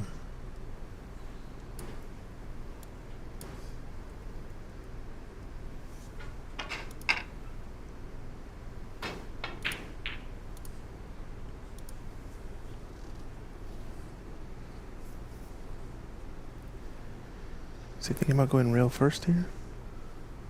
Just to get a better cue ball to come up for maybe blue or green.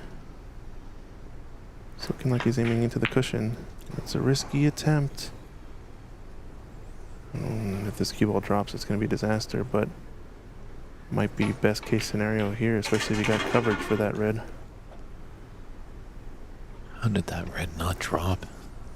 Pretty much used all of the pocket there except the bottom.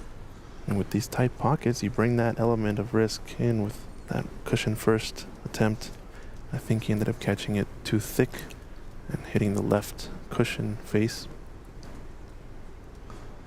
Yeah, just tough to tell if this I think it goes. red passes. If not, it might plant onto the other red. Oh, he's just playing safety. This is going to leak out. I think he wanted to hold it behind the other red and just use the green for coverage, but very, very touchy that shot. Yeah, I think just as he came through, he just dropped his hand and knew it wasn't on.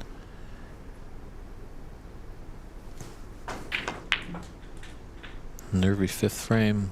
Watch out, middle pocket. Oh, he knows it. It's in. Drop of the head. Moment it bounced off that cushion, that second rail, he knew. Boy, that's a terrible feeling. Just watching it, you can't do anything. Obviously, Wow. if he was run to grab that cue ball, it'd be a 7-point foul. So all he can do is just watch it go into that bottom of the middle pocket. We'll see if Renat can capitalize on it. Always be mindful a little bit that when you're jostling that cue ball in the D with the cue, don't want to use the tip because then it will count as a strike. Yeah, I think these players know better than to let that happen, but could that have been Tom's last attempt here at the table? At least positive shot with the lead. I wonder what he's going to come back to the table with if he gets a chance. This table's not very easy to run out though, so if Renat were to get the clearance here, it would be quite impressive.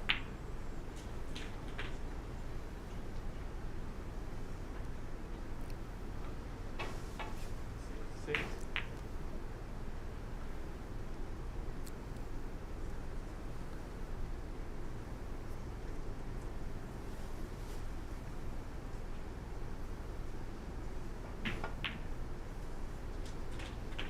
Seven. He's just dialed in. It's just a treat to watch Renat.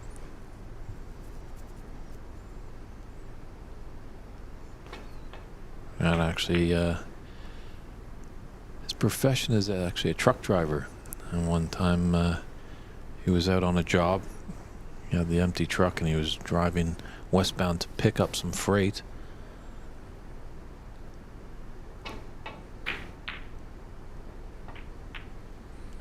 And then he got word from one of his buddies back at the club in Chicago that Ronnie O'Sullivan was in the room. 14. Pretty much jackknifed that tractor trailer, turned around and zoomed back to the club to meet his hero. Obviously it's a no-no, you don't want to drive with empty freight, but he was willing to risk it to meet his snooker idol. This is the key shot here. One of the key shots. All the reds that are left are going to be tough. He's got a perfect angle on the black here, dropping behind the last red. Looking at the score line with the lead. Another black makes it 15 ahead. Yeah, Tom's missed a few shots, not too many. He hasn't really gifted the victory. I think just Renat's just that much stronger of opponent. He knows what it takes to go deep in tournaments. He raised the Embassy Trophy a few months ago here. Yeah, and he's Able to win this tournament, he might take up residency. break of 22. 15-point difference. Red and black here. Make it.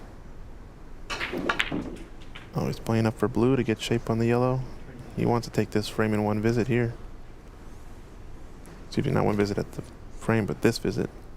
Yeah, it definitely doesn't want to give your opponent any chance of getting back into things.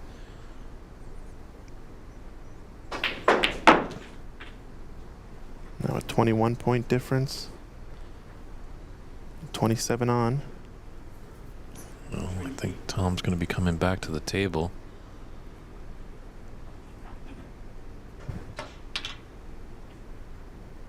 Does he go for this cross double? Surely with that and shape on the green, we'll be able to kill off the frame, but he's going to play safe, I think. Surely you can't be serious. Oh, cannoning the green. And this yellow's going to dribble down towards the pocket. Maybe a bit of saving grace with how close the brown is to the left cushion. Yeah, Tom's going to have to travel a lot of real estate here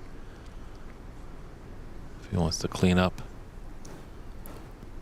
Yellow in the top end, got their family colors up in the bulk area. Come back down for the blue. Pink is a little bit off this spot, but definitely not safe, so not a terrible problem. Biggest part about this moment is that he's pretty close to this bulk cushion, making the queuing just a little bit tricky. There's a bit of space. Nice Doesn't view mean- there.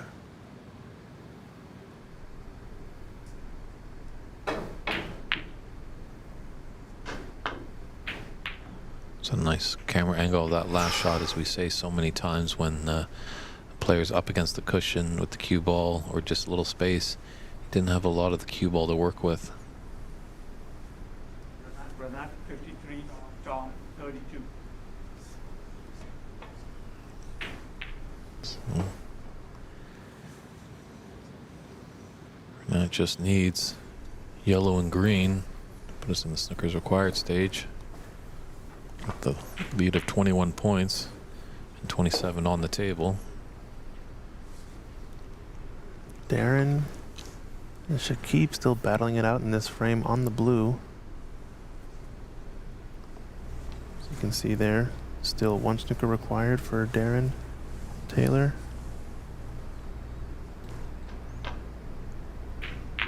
So a lot of close action, and Shakib knocks the blue in, almost drops it in the pocket. Wow.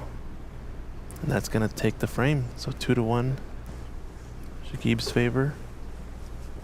They got one more frame until their mid-session interval. Third frame.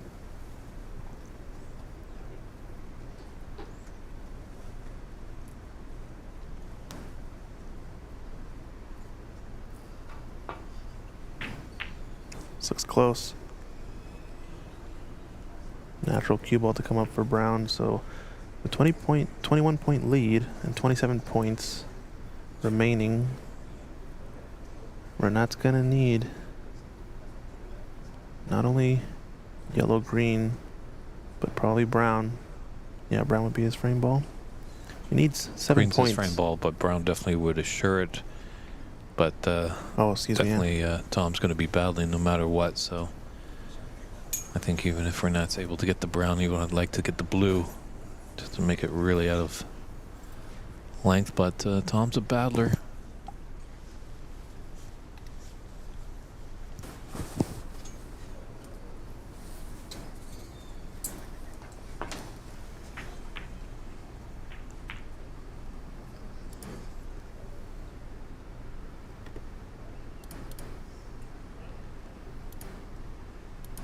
Is there a pathway there?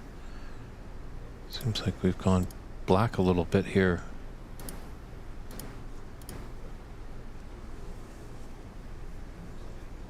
Looks like there's the team from Tasty Choice and Embassy. Saying hello, hello. Shout out to the staff here, making it all happen. Eric as well, Tasty Choice and Embassy Billiards.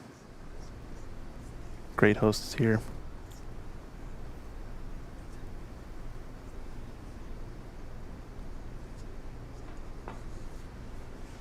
It's gonna kick in behind the black. Oh, expensive, expensive. Is this what Tom needs to get back in the frame? Is this totally there? I think maybe he was trying to run it with a bit of right-hand side. And Saving grace, that black's gone a little close to the side cushion.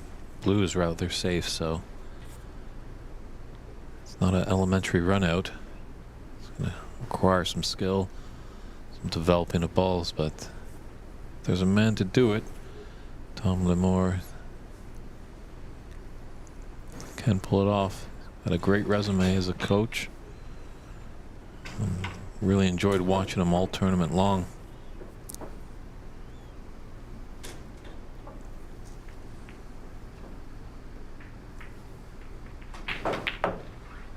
Two.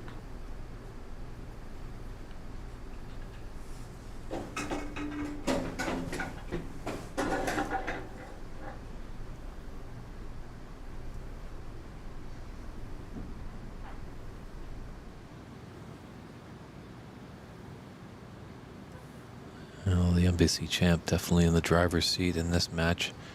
Just one frame to go to push himself in the final, but always the toughest is that last frame to win.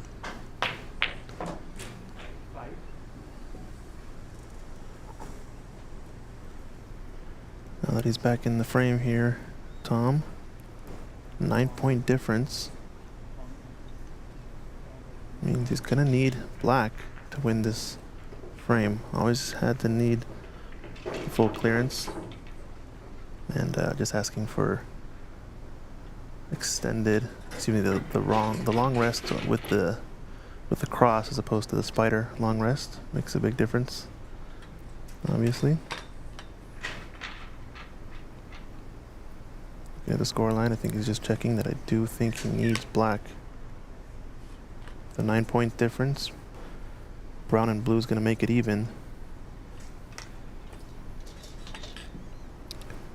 Yeah, the usual snooker player much more familiar with the crown rest, as in North America, the pool players know that crown, or the cross rest I should say, the snooker players are more akin to, and then the crown rest is more prevalent in the pool game. Sometimes you see some more North American snooker players using that crown.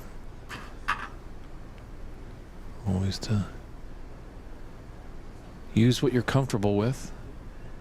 And just a little discussion between referee Fung and Darren Taylor on our other table, just in the eye line, as referee Pradhaka just gets them to move out of the line of the shot.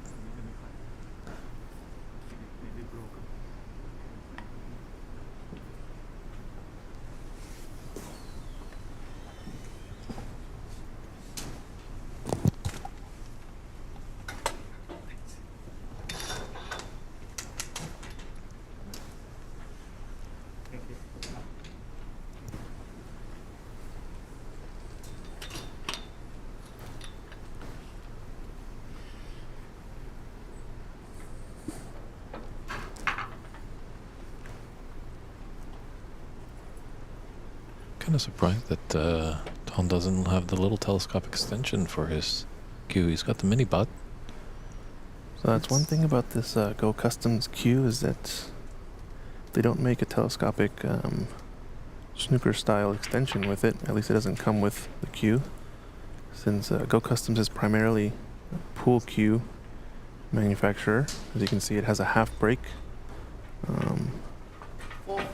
Only thing that might work is putting in aftermarket cap on the butt of that cue so that he can attach something like an extension, like a telescopic one. But yeah, it is one of the downsides. But it's interesting at the Carbon Fire, and he did use the mini butt, and that's a screw, so... Yeah, I just don't think they make pool players aren't traditionally using telescopic type butts. Normally the mini butt is enough to get you over any sort of 9-foot table distance, you know what I mean?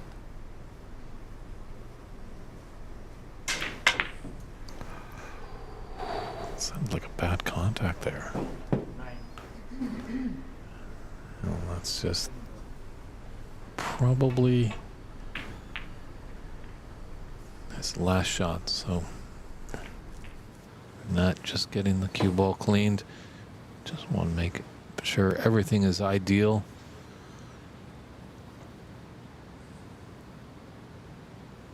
We just missed a chance there.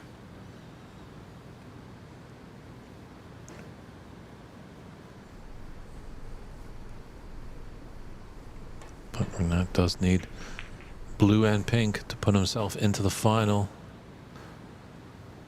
Blue is certainly there for the taking, and he's got an angle to come off the bulk cushion to come back down for the blue.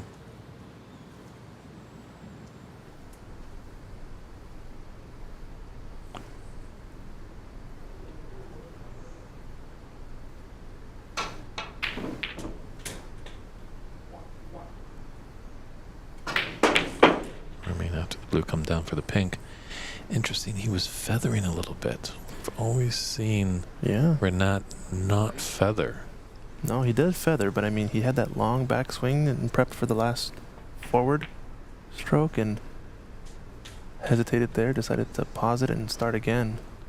They're kind of like micro feathers, you would call them, right? And then that long backswing to hold the final follow through. True, but if you watch him, like this, frame might be done and the match might be over. But if you watch into the finals when he's into the balls, like when he had that 82 break, didn't do a lot of feathering. He would just come down, compose himself, and then strike. So, just a little bit of nerves.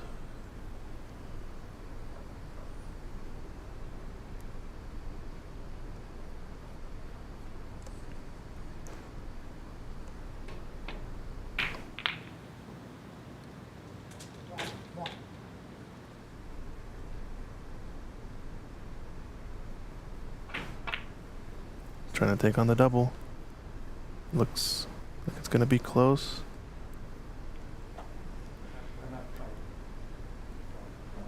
Down to it. Renat needs pink. Tom needs pink and black. I think that pink has just rolled on just a bit. That the cut isn't there into the middle pocket. If it is, it's extremely thin. That's a real tester for your eyes.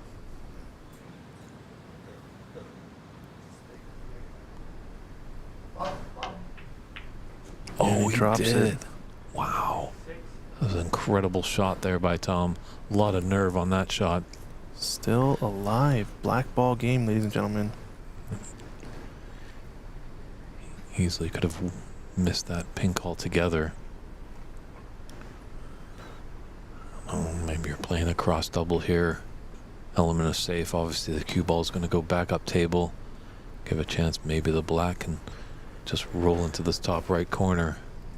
I think he's gearing up to go for it. Long pot Tom.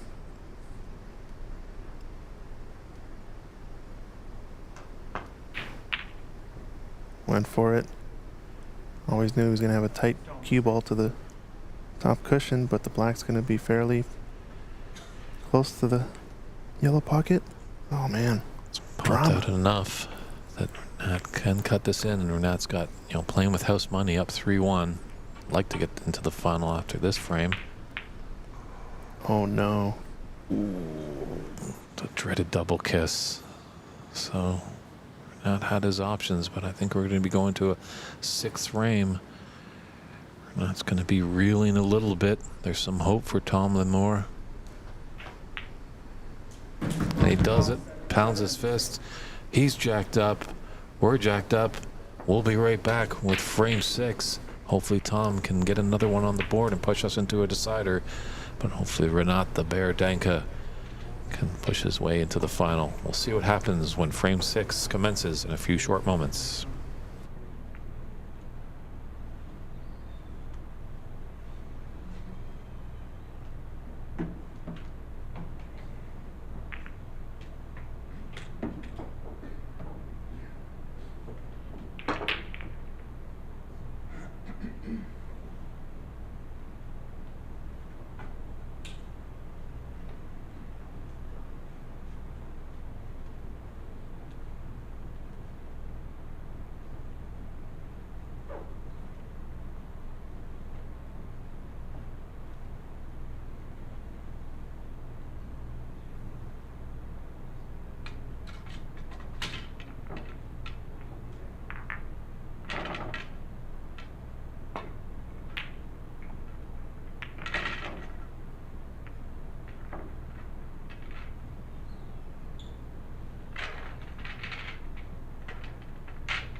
Long.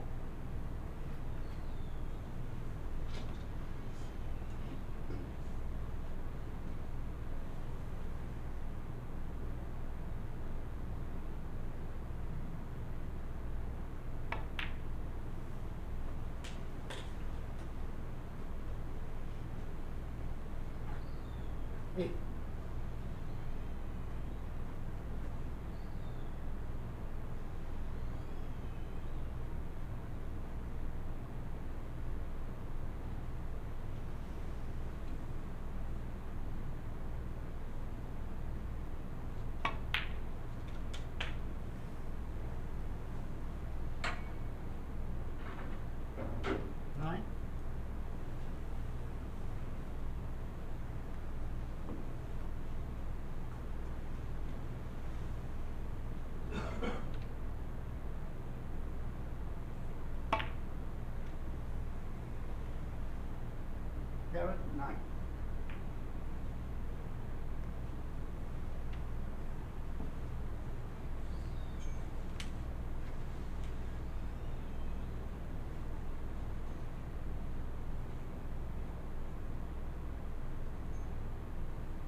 One.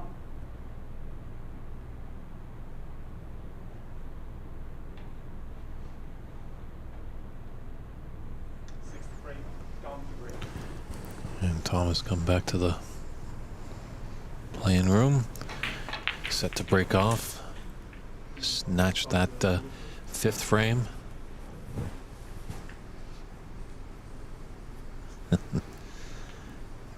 Tom just keeping referee Ajay Pradhakar on his toes. That blue was not on the spot.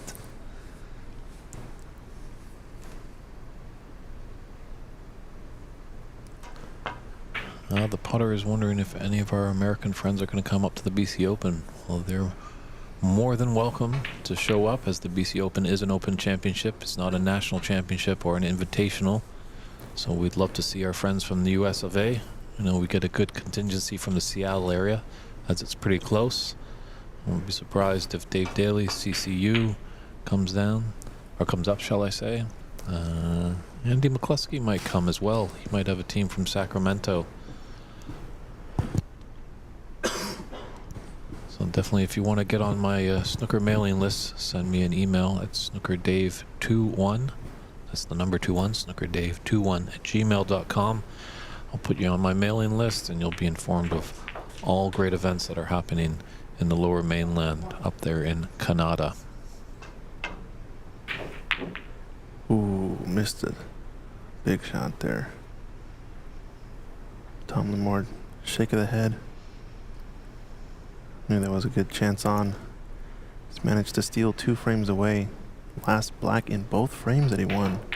One missed by Renat in the very first frame, and that last one we saw where missed safety, leaving Tom straight on the black.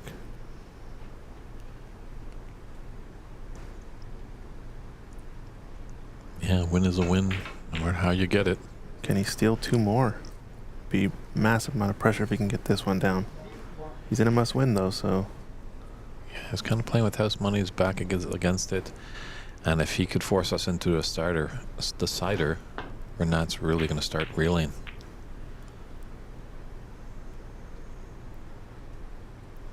he's got coverage with the blue and black. Sorry, the black's not covering anything. The blue covering the right most reds, I think. So a lot of safeties now going to be pushing reds toward this lower right corner pocket. I think Renat's playing the more aggressive safety by opening up the bunch a bit more. He's in behind green here almost. Oof, the length. Yeah, back at the Embassy Open, actually, Renat was in Tom's position. He was trailing Albert Kennedy 3 frames to 1. Seemed like the Irish-born, now Canadian citizen was going to take the Embassy Open. Renat found some form and put in 4 frames in the row to win that final by scoring at 5-3. Yeah, that was an interesting match too. Seeing how Renat came out of the mid-session interval was the key thing. He just sat in the lobby here at Embassy, kind of on his phone, hanging out. Then all of a sudden, you saw him jump up, perked up, ready to say, "All right, it's time." And then from then on, it was all Renat. He was just playing a bit faster pace, knocking balls in, doing his dance around the table. Yeah, The first one for Tom here. Yeah, once you get one, you get a little bit of momentum, some confidence. If you can get another, really, the momentum starts to swing.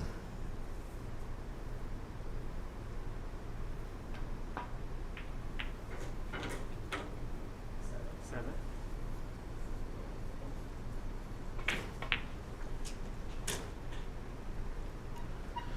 Well, it's on the wrong side of the blue, but with the green off its spot, there's a bigger area to safely go in and out of bulk to come back to the top end of the table.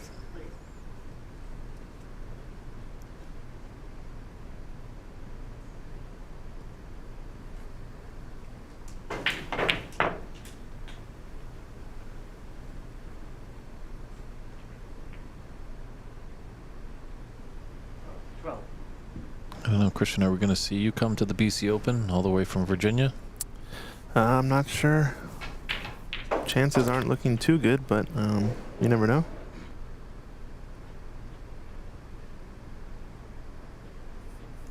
It's always a good time, though, up there in Richmond. I did manage to come visit a couple years ago. I think that was the second or the first year, excuse me, of Albert Kenny winning it. True. He's looking for the hat trick this year. Yeah.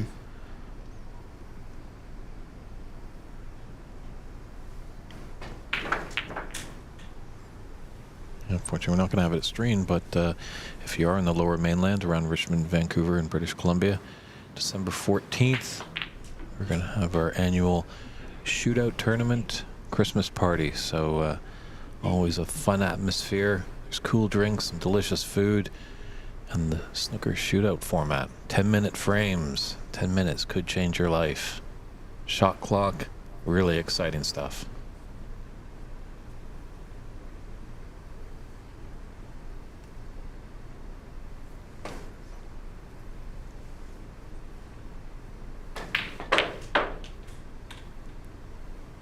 Nine.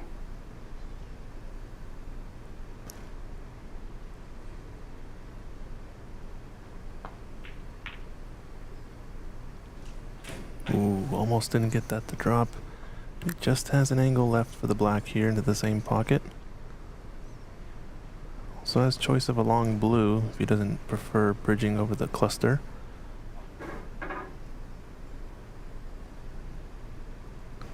Yeah, with such a thin cut, he's going to lose control of his cue ball. And as you mentioned, Christian, there's a lot of reds in the pink that he has to negotiate going over for the black.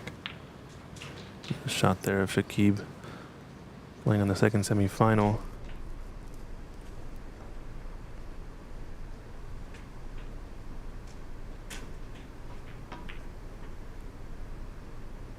Yeah, it was always a thin shot, that one.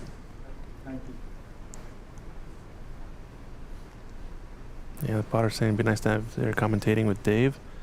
Yeah, I'd love to join, but I think it's going to be maybe come down to a matter of expenses to come visit, as it is a trek to go all the way to BC from the East Coast United States, right?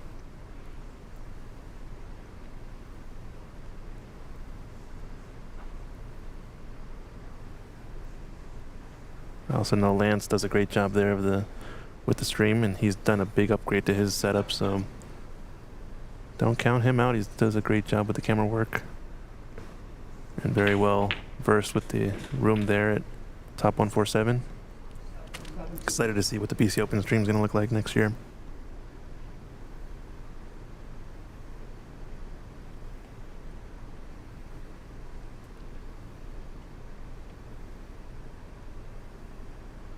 It's a tough game with 6 pockets open, but that black has covered up one of the top corners, so now only 5 pockets that the players have to deal with. You got to be very mindful that that black's there, and off clipping it in could be disastrous. But if you are to get a red, it's relatively easy black to get going.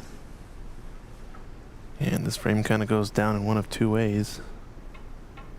Typically you'll see either all the reds slowly bunch up toward the black and then things get very clustered and it becomes kind of a grind, or somebody makes the key mistake or leaves a red on and off to the races by potting the black. I think Renat's going to prefer the run and gun situation if he can, since he seems to be highly motivated to win this with a big break. Seen a lot of offense from him today.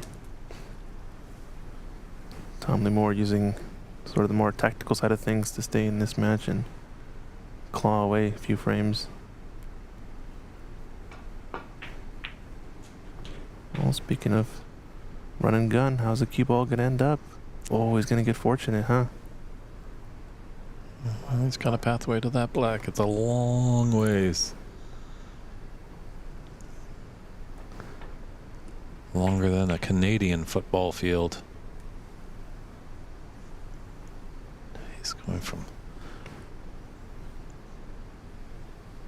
pretty much, this is probably one of the longest shots you can have on a snooker table. It does look like the red covers that black spot, so the black might be coming up to the blue. No, it would come up to the green spot, so not liking it. Just going to play the snooker behind the green. Or looking at a closer inspection, pink is available.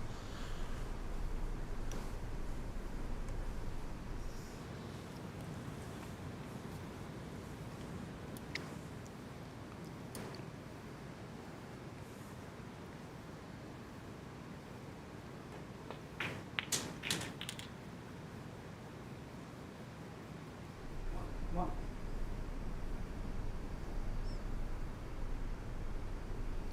This is a pretty tough one to escape from, especially because if you manage to sail past one of these reds, you might leave it into the left middle or up in the corner, or even the left corner.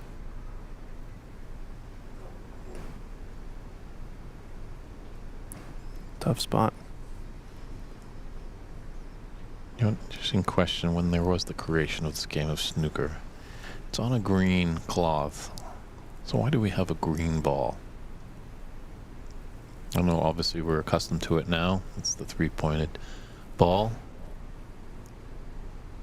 But interesting, why wouldn't you make it a different color? Is there something that just is pleasing to the eyes with yellow and brown? Because a while ago they did have Snooker Plus, and Snooker Plus, short-lived variation on the game of snooker, had a purple and orange ball.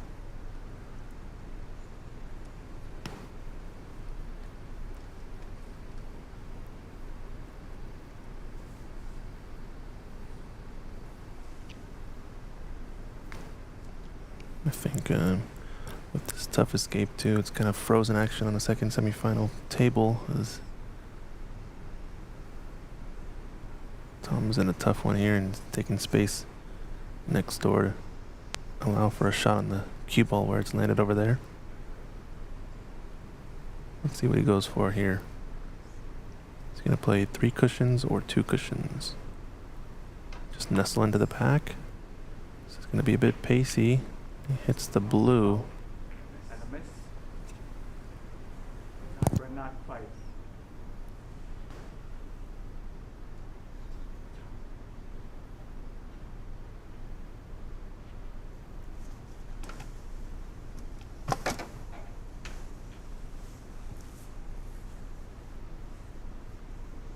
So Christian's going to just come out of the booth and aid referee Prod Hawker. Just they're going to have to look at the stream just to see where everything was before the shot. Definitely in these semi-final matches, getting the balls placed back 100% accurately is paramount importance. Second, one. Fraction for the thing. No. I think it was a little bit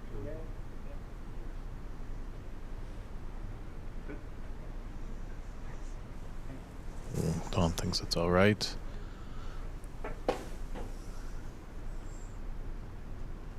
Christian just showing Renat as well where everything was before Tom took his strike. Jay just wants to get one more clarification, just make sure that cue ball is exactly where it was. So here comes the second attempt.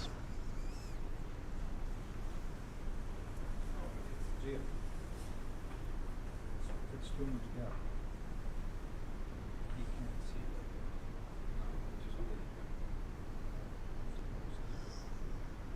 it. Now just has a little concerned.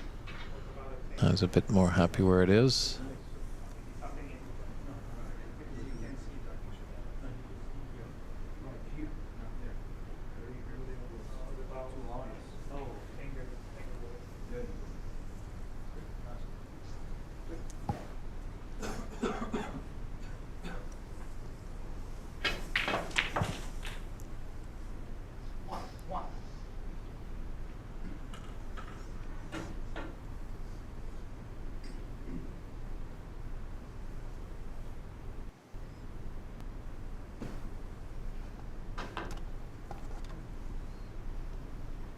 Oh, Father miss. 4. this is looking pretty costly for the man from Nevada.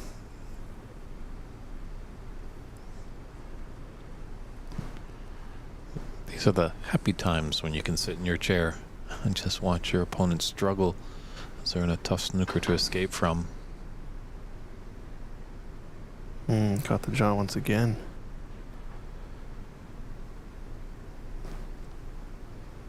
Just gotta check. Don't think there's a free ball on here. 4, Renat.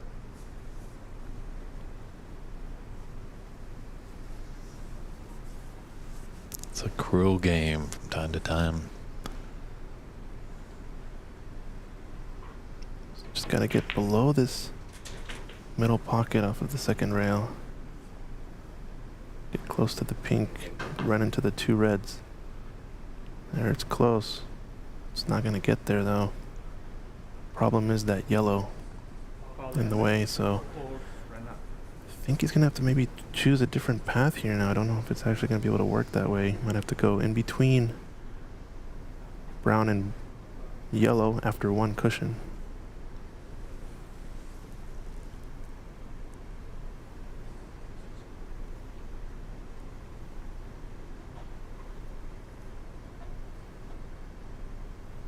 Come off the bulk cushion and maybe hit a red just left of the pink, because that black is covering that pocket.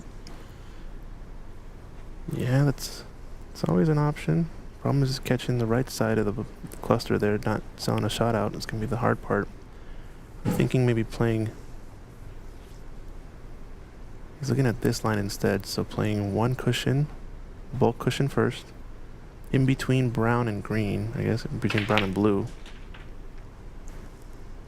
To come underneath the balls, kind of a 3 cushion, and nudge off the right side of the, the left side of the pack.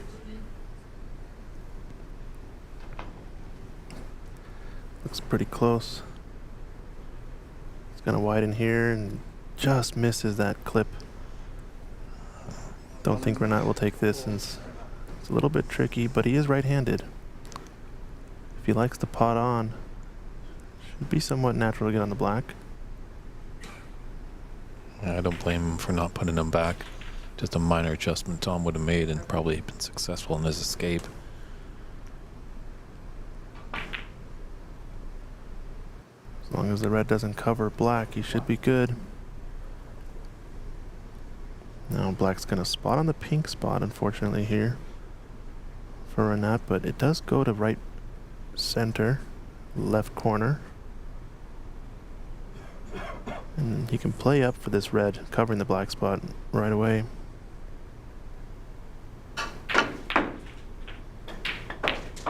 Perfect angle now. Can just float into the space if it doesn't spot here.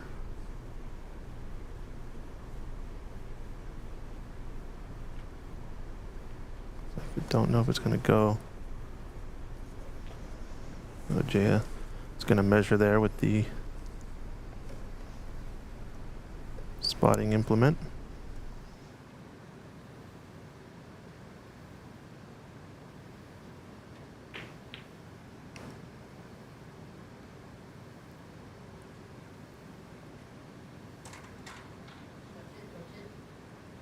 And there's a steal you have to be as a referee. I think the problem is that it might dribble in to the red. Looks like it's close.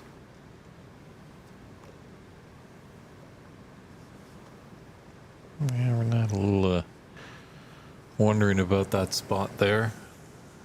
But I think now black also doesn't actually pass. So no cut on the red.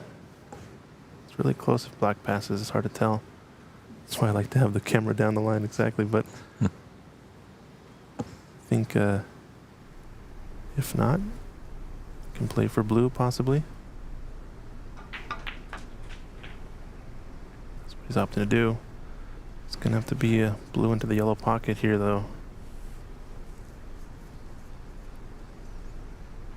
Now the pesky red to get rid of is the one out in the open to the right of the black, since it would open up the pocket for I think both red and black to that same pocket. He's looking to see if something in the pack maybe goes to left center, but Don't think so.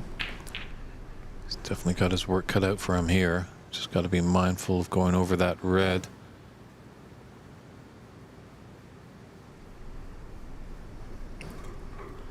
Plenty of space there. As you can see, we're got the other angle.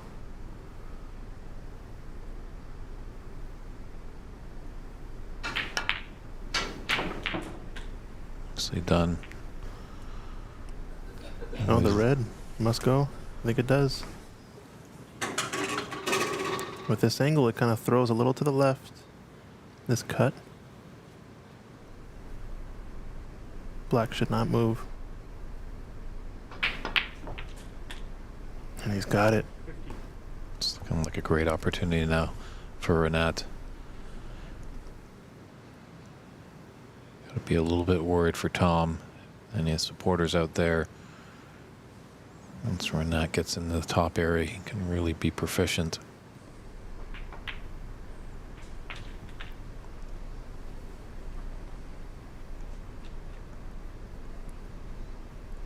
Those 4 reds by the pink. The 2 bottom ones, one will go to the top left and the other one will go to the top right.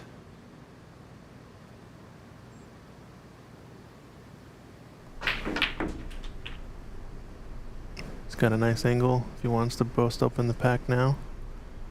Like just gently float up just to be on that.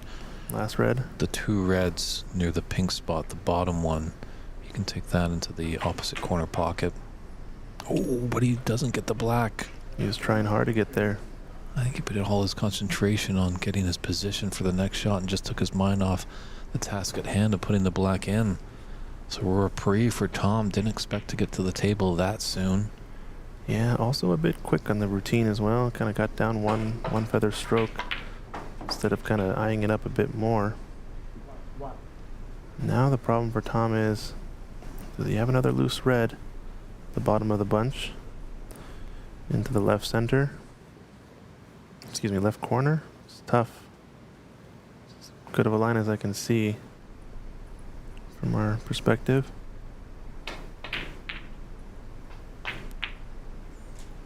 He's playing in behind this other red maybe. And he's going to have a thin one into the left center. Just don't know where his color's going to be after this.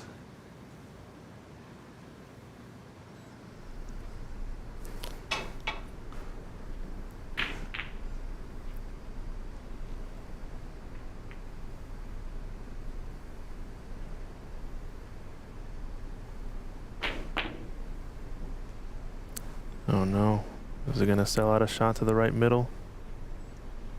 I think it is. Yeah, that's a thin cut, but I don't think Renat's going to shy away from that.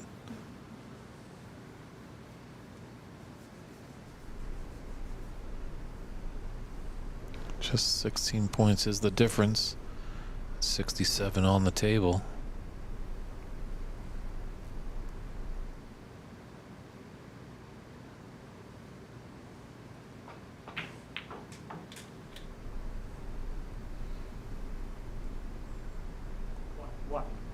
Another long blue here maybe. Yeah, it just doesn't have that angle to float down for that red into the top left. It's just south of the pink. Yeah, Black. needed to be just left of this line for the blue. So maybe just chooses to take a different bulk color in order to get to that side of the table.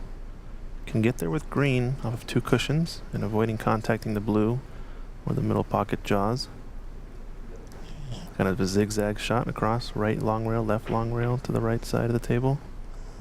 Or slides down on the blue to get onto that red that's near the top cushion. Problem as well, he'd have to be probably tight to the top cushion with his cue ball just to give him a little bit of angle on that red to come back up to the table for another blue. Looking at your shot right there, I think he's going to take it on. Straightforward to roll this in. Just gotta be mindful of that yellow. Just cueing over. Oh, that is close.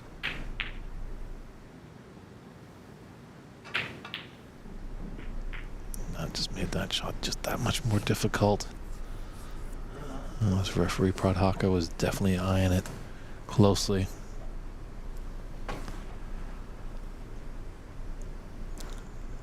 Always get a little tense as we get closer to the finishing line. Yikes. We are going to have a dramatic ending, I think, to this frame at least. Yeah, Renat just giving himself a head shake.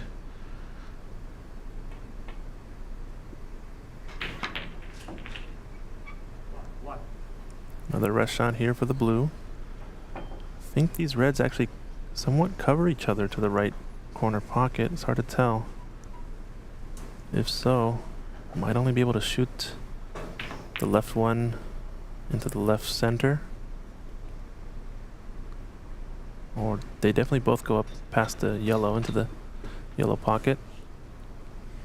Yeah, it looks like there might be a path for that. Those two reds, the one on the left. Looks like there could be the pathway to this top right corner where Tom is electing for his blue. You have to manipulate the angle a bit with some inside to open them up. So I think he has to play shape here.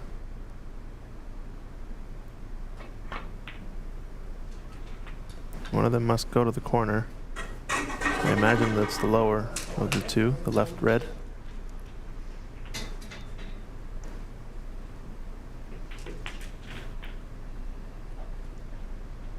Six.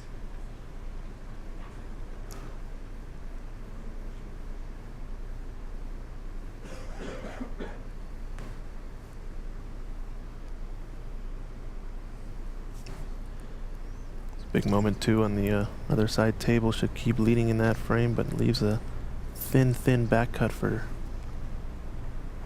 Darren on a snooker. Just maybe trying to cannon into the second red then, so definitely were blocked, both of them. Figured he could cannon off the left red, get the right red to go into the pocket. So left a thin cut for this red into the yellow pocket. Oh, we see 3-3 in a decider. You're probably not taking it on, but kind of with a frame to spare. Might take this on. I think he is going to play offense, like you said, a frame to spare, leading in this one. Imagine the next pot to go down for Renat would surely sink the match, and that one's hard of the pocket. Is he going to be on the pink to left center? No, wow. Good angle to come up for that other red. It's a little bit tricky, actually, that shot to come for the red, since brown becomes kind of a big blocker. Might have enough angle to actually stun into the right long cushion and back. Tight middle pockets. He's going to go forward. Maybe a bit of inside and work it off of the bulk cushion here. Good pot. Watch out, brown.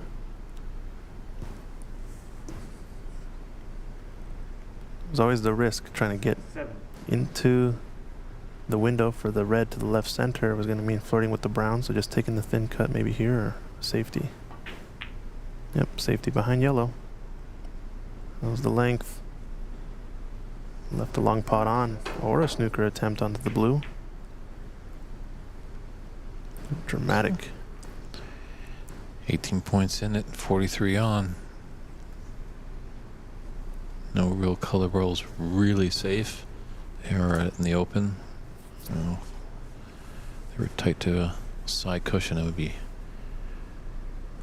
tough for either player to run out.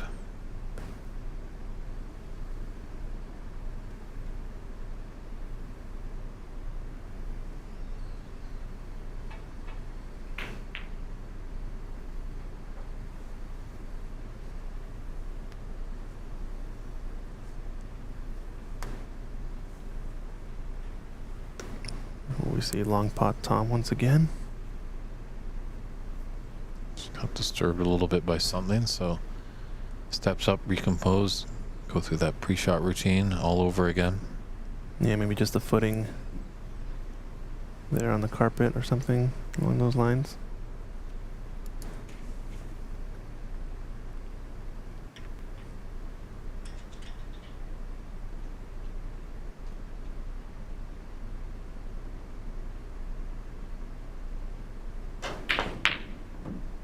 gone for it. I don't know where things going to end up for him. Not good. Not good.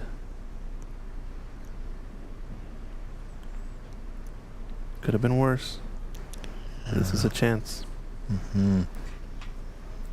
Kind of play this Tom, 35. blind cut because it's going to come off the top cushion and shoot himself down into bulk.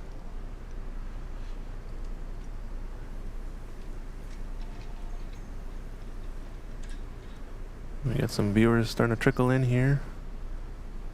If you guys are enjoying the semifinal, drop us a like.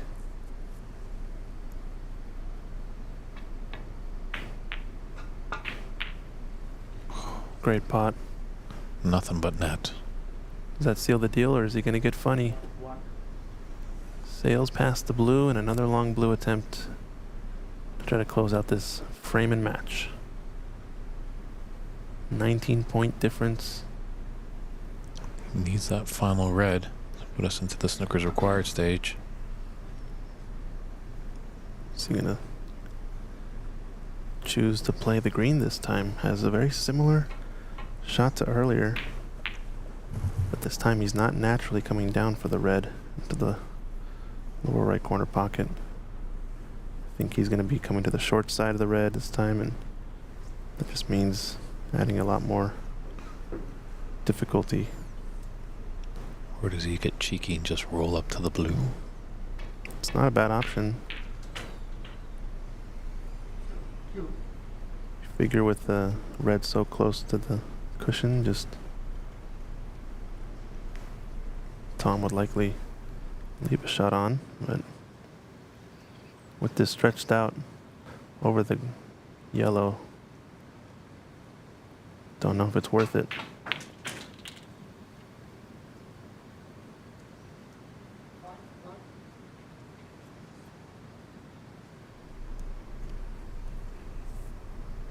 Meanwhile, our second table looks like Darren Taylor now with the initiative in this fourth frame to go into the mid-session interval, trying to tie this up 2-2. You did your shot, Dave. Rolled up to the blue. I think Darren needs blue and pink to take that frame. Or not needs a red and a higher value color to put us into the snooker's required stage. Darren missing the blue there. 45, 30.5. These guys are going to be battling for this last red now. We're not going to thin off the red edge. Send this cue ball between black and pink off of one cushion to get behind the brown. Wants the red to just trickle down to just below the black spot if you can. Maybe even behind that green, possibly. Right? He is going for the green. It's just close. Is it going to get behind the pocket? Beautiful shot. Oh, almost. I think he's left an edge. Almost got him dead to rights there on the green. So close, but I think not an edge. Tiny swerve. This is tricky. Is it enough of a safety, though, to help her not clinch?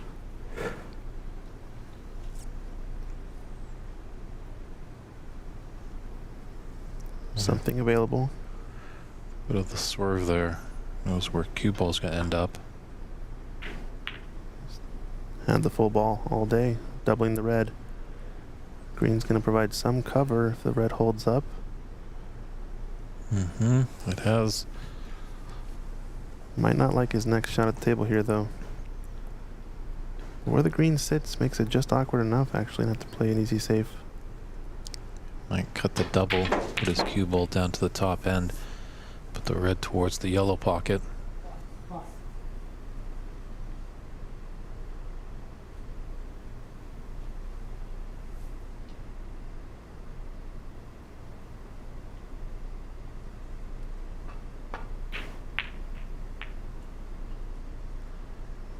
It's a containing shot.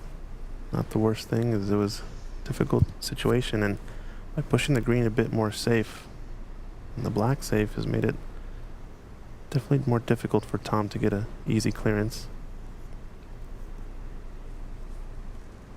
Another tricky situation here on our right semifinal. Shakib potting the blue now just needs pink or black to win the frame, take a 3-1 advantage, but Darren needs both black and pink to level the score.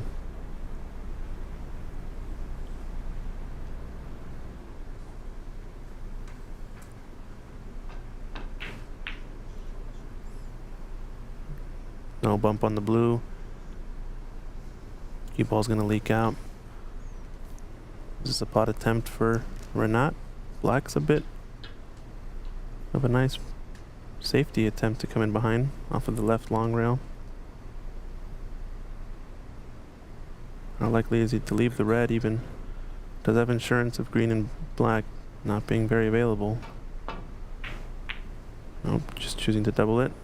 Oh, come on, yellow? Nope.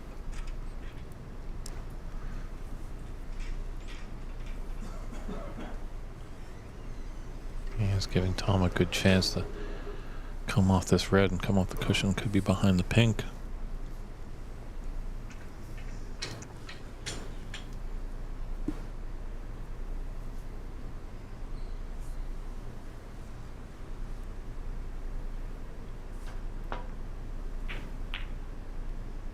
Just the classic separation safety, but caught the red too thin. Cue ball's gonna come up table. Is this a pot attempt you take on if you're Renat? It's got a 3 cushion middle, but black's a bit in the way of that. Yeah, that's a thin red.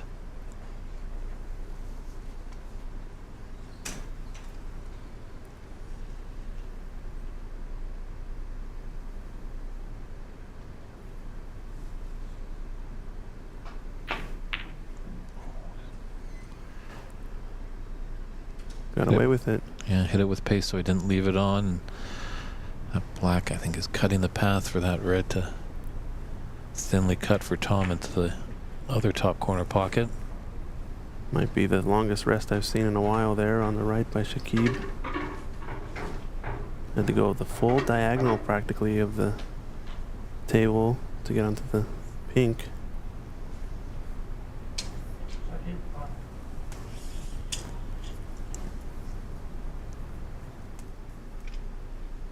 We're going to see Darren back at the table after Tom takes his shot, as they are occupying some of the same space. Watch out, yellow here. Not going to get there, but he's tight to the cushion.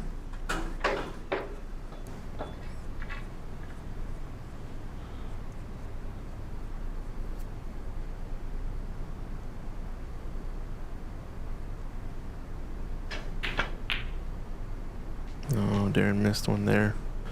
He's trying to come in behind black, but he's fortunate to leave the pink somewhat close to the cushion. Nope, this is frame ball for Shakib. This is potable.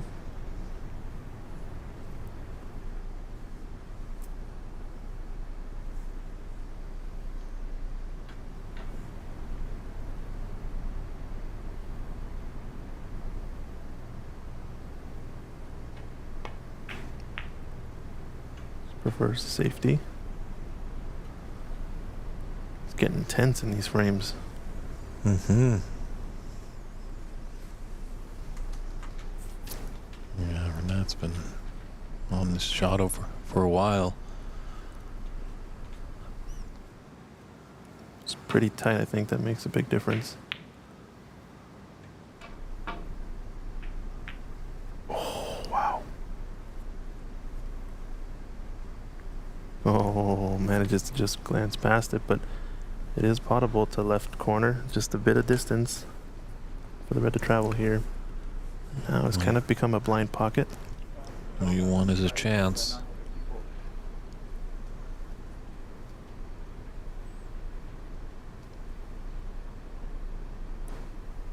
Big shot here for Tom. And for Shakib. Jakib knocks it in, and that's going to take the frame 3-1 advantage over defending champion Darren Mark Taylor, excuse me. They're going to take a 10-minute break, mid-session interval. We'll bring you the conclusion of this frame here. If you do want to watch the action over on Table 4, Ontario Snooker Tournaments over on YouTube is streaming that table. Sure, he's going to swap over here any second to get the coverage of the last little bit in this frame, and that's a chance missed by Renat, but is he going to fluke it? Oh my. Oh, It's going to fluke. No, it doesn't, and the blue covers it. No. Drama. Wow. This is wild stuff. Renat's fortunate enough that that pink has gone safe to the right cushion.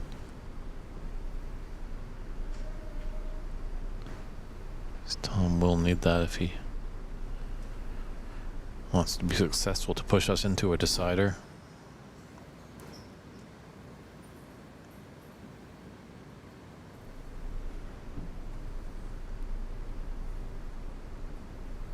Throwing 3 cushions to the corner pocket. This is going to be close. Doesn't want it to go in off. Oh, and that surely might be the last dagger. Yeah. I don't think Renat's going to put him back there. Worthwhile attempt. Tom definitely wasn't going to go quietly. So, Renat just doing a little arithmetic in his head. Yep. 23 the difference. Potentially 35 on with that last red and black.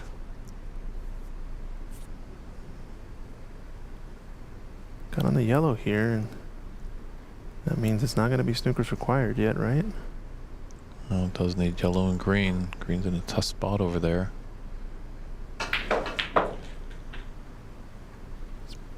Correctly played for shape here, though, on the yellow. Three.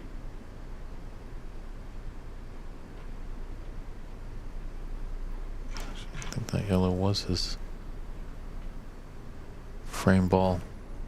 Oh no, the yellow comes back up. My apologies as he hit the red.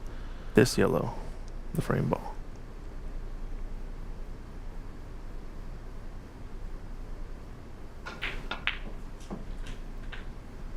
Five. Well, I guess to tie now, right? 27 to tie, is that right? Nope. No, there's 28.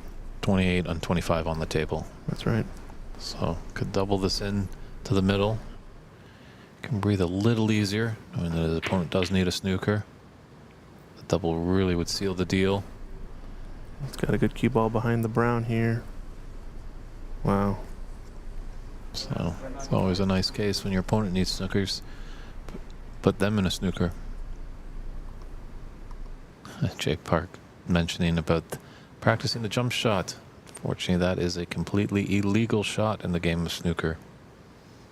A tactical shot in the game of pool, but in snooker it's a no-no.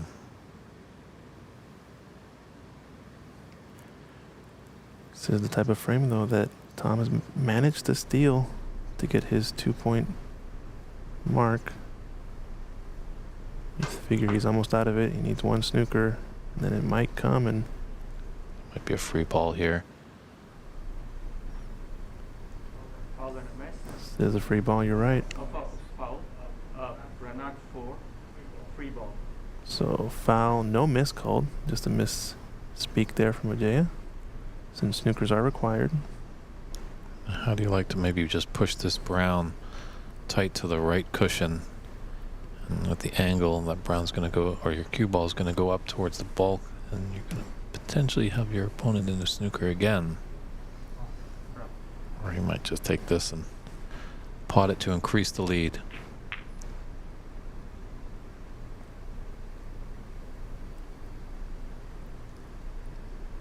Oh, There's wow. Cap to hit it. And there's an angle to pot it.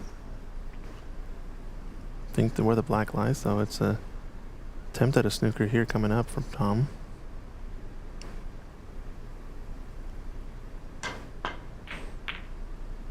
No, just a bit of decel. Needed to get more backspin into that shot. Tricky one, that one. So you have to get the backspin just perfect to get the stop shot, as it will slow your cue ball down as well. Watch out, Brown here. This looks close. Not gonna get it. Tom does have a saving grace. Obviously, does need that pink a little later on, but the pink's in a nice spot to snooker up behind. Might have the shot here.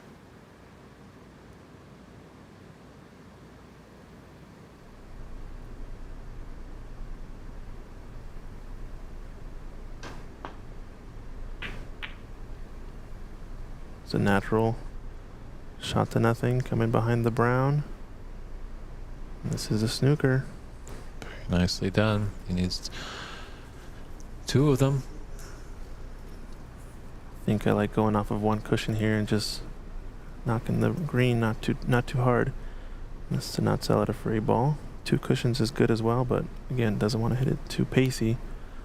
That he sails past the green and leaves a free ball with the black. Switching to the closed bridge there as he's a bit awkward on the cueing. He sailed past it. And does it leave a free ball though? Foul. Gonna be close. Foul. Four. No free ball awarded by referee Pradhaka. So Tom's got 1. Needs another.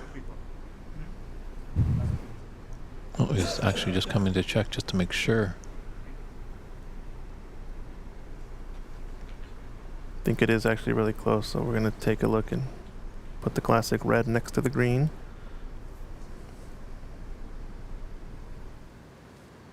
To check if the red is on. This is the easy trick to do, is if you can see the red full in the face,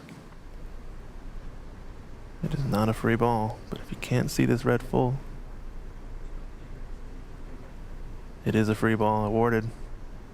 Free ball. Hey guys, remember to take away that red.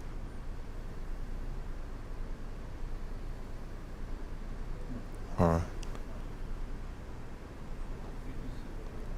We're not just disagrees. protesting. Yeah. No amount of camera work on our side is going to be able to figure this out.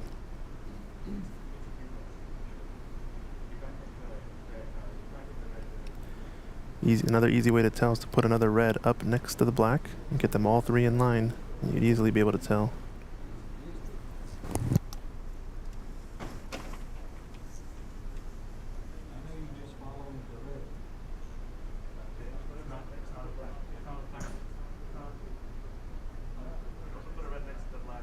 Oh, okay. Another red, additional red. Another red, 2 reds. Yeah. All line them all perfectly straight. So everyone getting involved there.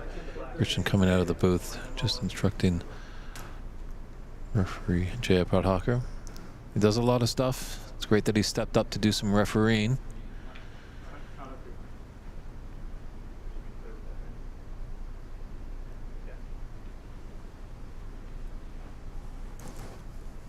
So no free ball.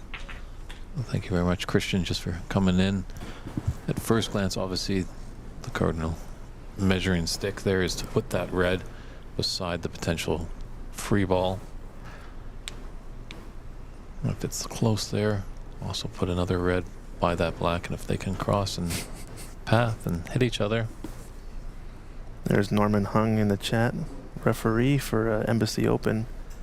Just mentioning the same thing I told Ajay just now, which was if you put an additional red next to the black and line up the 2 reds, one to the right of the green, one next to the black. If they're all perfectly in line with the cue ball, you should easily be able to tell if you can get at that green. Yes, Norman, are you coming down to do the final? You did a fantastic job at the Embassy Open. Love to have you down. Dust off the white gloves and get into it. Yeah, great refereeing from him on the final there.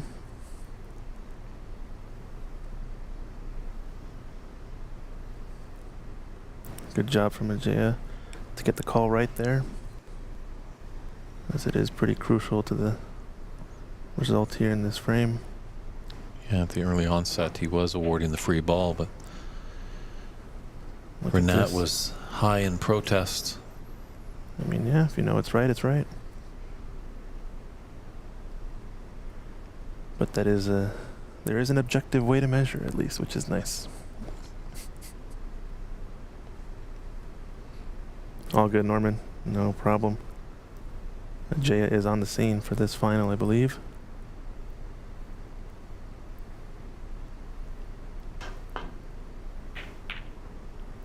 Both players trying to eagerly get in behind this brown as it provides a nice window, and this is close from Tom. He's got it. Very nicely done. It's a tough job being a referee. We really respect anyone that steps up to it. If you're interested in doing that, or scorekeeping, or commentating, or helping at the streaming production side, or just even being a runner in the room, reach out to snookerusa.com and send them an email and let them know you want to help out.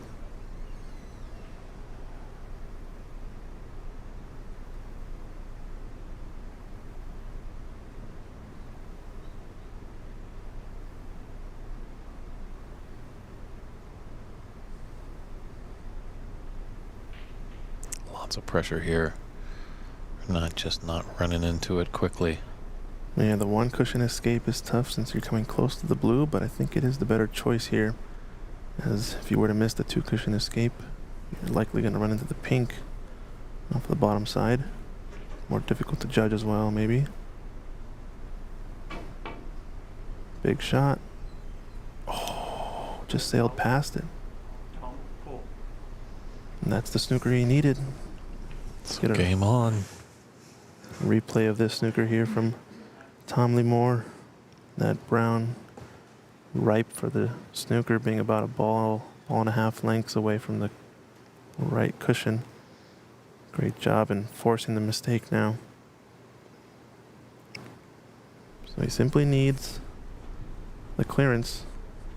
Problem is pink is out of commission. It does lie for a decent double attempt.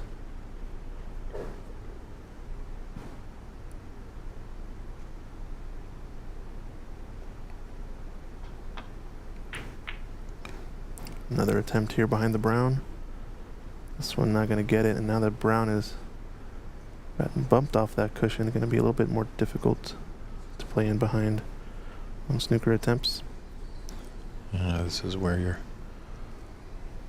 heart is pounding. Backhand may be a little shaky. You just got to calm and just focus on technique. You got here for a reason. And for that pot, and it's going to be fortunate not to leave it over the right center, but as we said, long pot Tom at the table. Can you get one more here?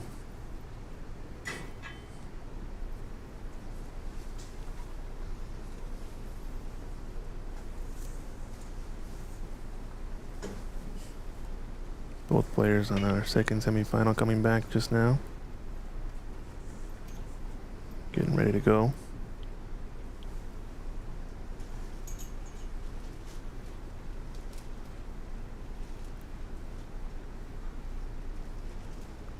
I think just a bit of movement in the background too may be causing a distraction for Tom, so just gonna reset.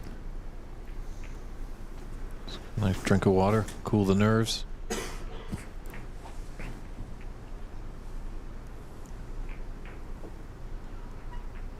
Don't know if this is straight or just the natural angle is going to push the cue ball to the right side of the table after this green.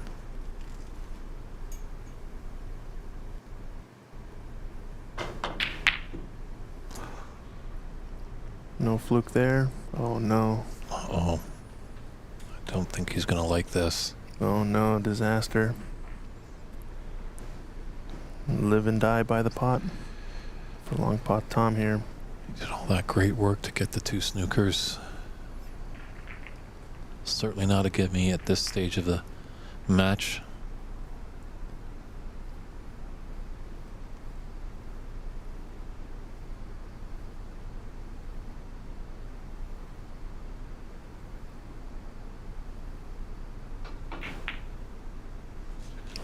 Green is there.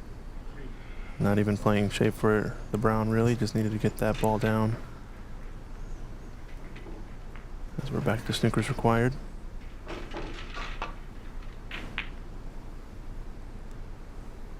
Red after 3. All that effort and work to get the first snooker. Now it's back. Same scenario once again.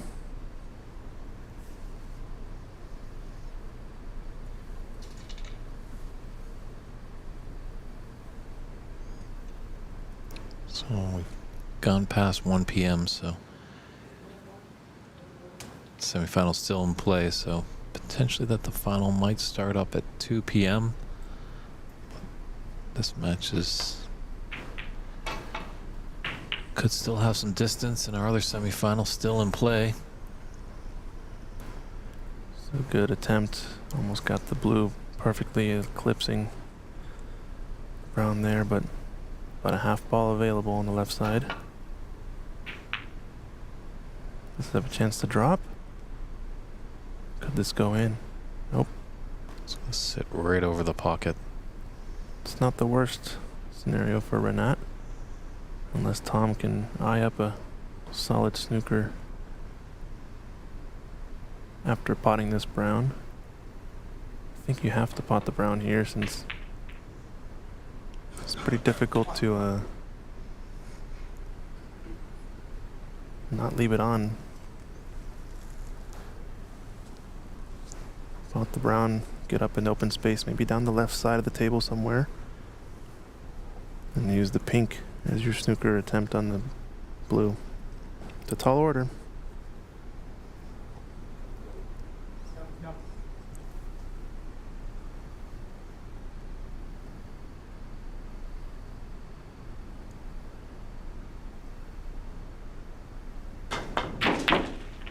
That's what he's trying to get this left side of the table. But now the black also kind of in an interesting spot. Like I said, whenever you're close to those cushions, about a couple ball lengths, it does provide a nice little pocket of space to lay a really tough snooker and block most of the table. Unfortunate for Tom, he's pretty thin on this blue. It needs to come up and down table off of cushions, or yeah, just simply the fact of having to go away from the pink or the black with this angle in the blue makes it very tough. He's just got to exercise some patience here. Just conservative. I don't see the snooker here, so just make sure blue and cue ball are safe. Containing safety, yeah. Boy, we got some drama here.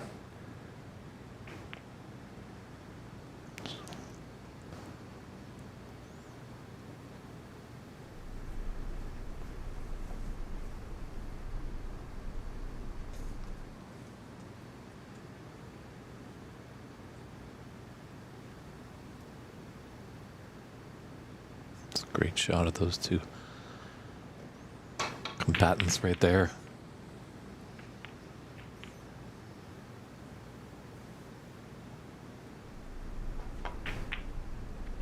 He's gone for the pot then.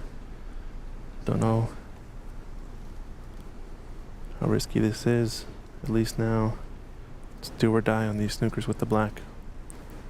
I think it's simply only because he pushed the black out into that space. Now if he does get the snooker, the 6 point, and gets the 13 points, he can win the frame.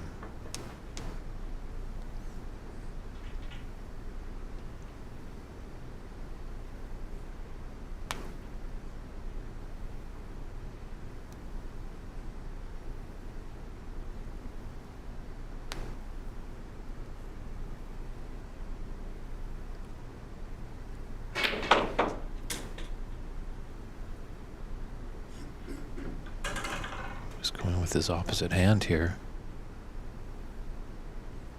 Interesting choice. This is pretty risky.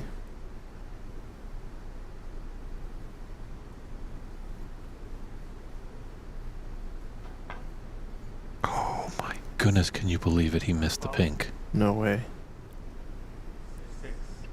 Trying to catch it so thin. Just not to nudge it and expose it to the right middle pocket and trying to get a path to get in behind the black. It was there. I see the shot he was trying. But yeah, why did he use his opposite hand? Double attempt now, I think, from Renat. Off the black. Well, we're in a similar scenario still. Black somewhat out in the open. A little bit out more off the cushion this time, so it's going to make it tougher. But at least now the angle with the pink has a bit of a line going toward the black. This can come in off of one cushion, push the pink up table. It's awfully risky though, because he's probably pushing the pink close to the right corner pocket, the green pocket that is. The tough part is now he needs the 2 snookers. Before he just needed 1, but then the very clumsy, I think, foul on that pink as he was hitting it with his non-dominant hand.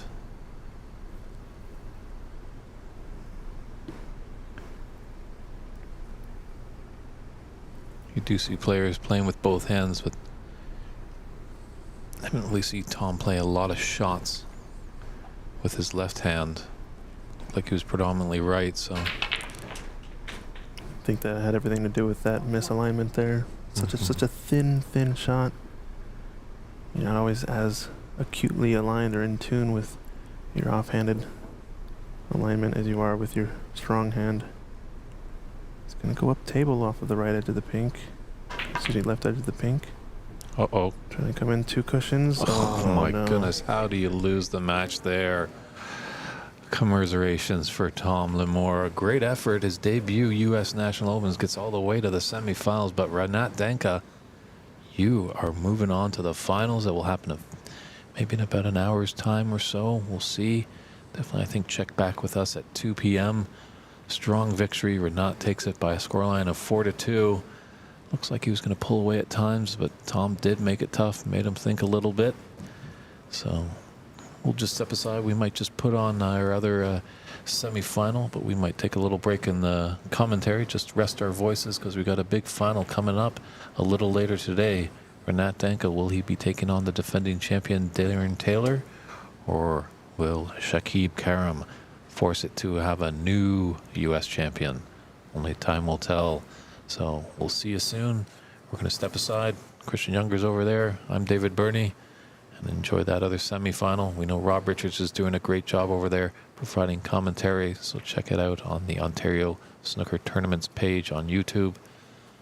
And we'll see you soon, everybody.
Left.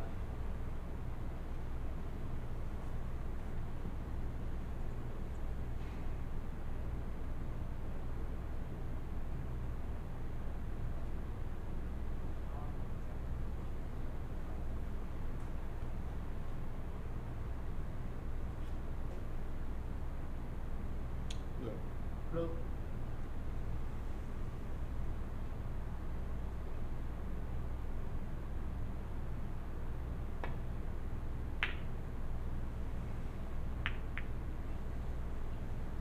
Darren, Miller.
One.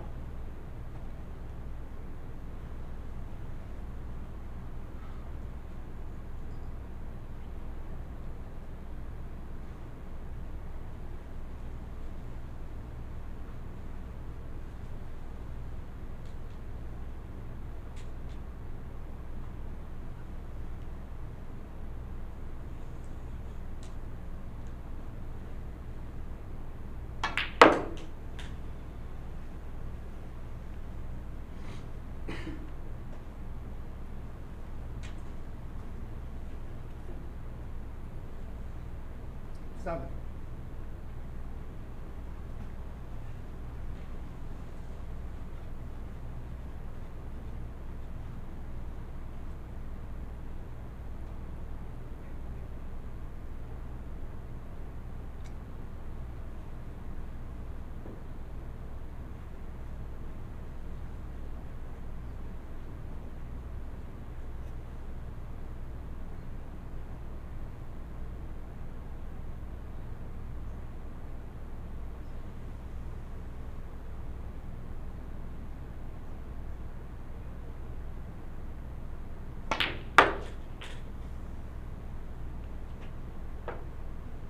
Eight.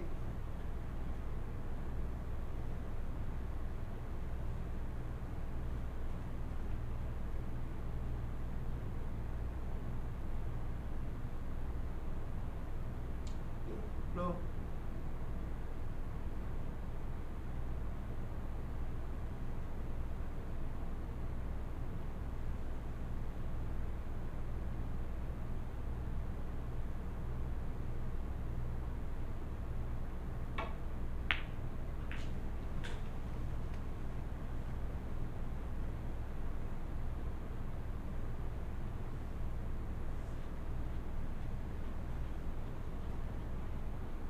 Thirteen.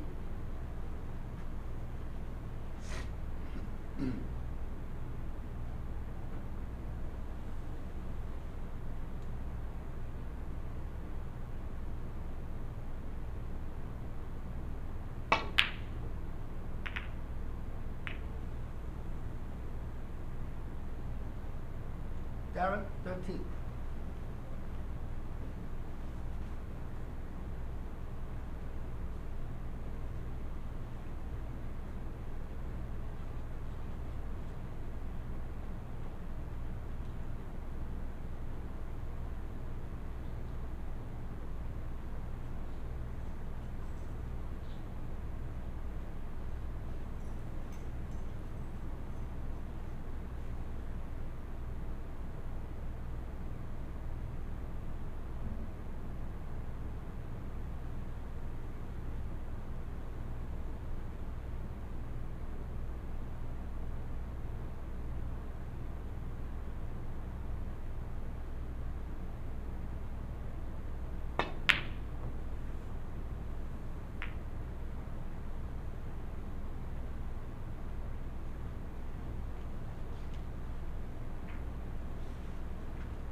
1.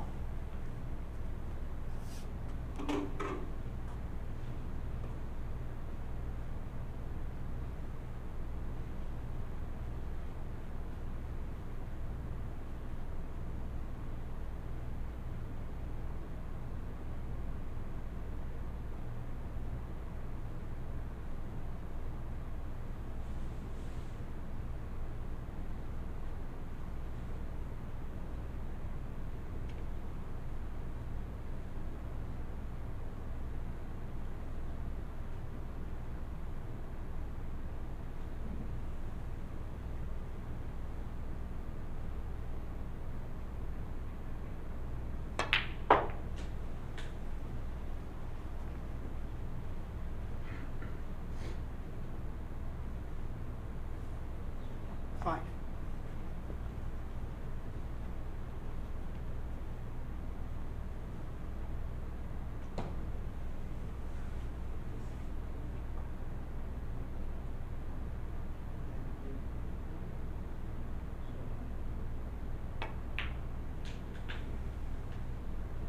Six.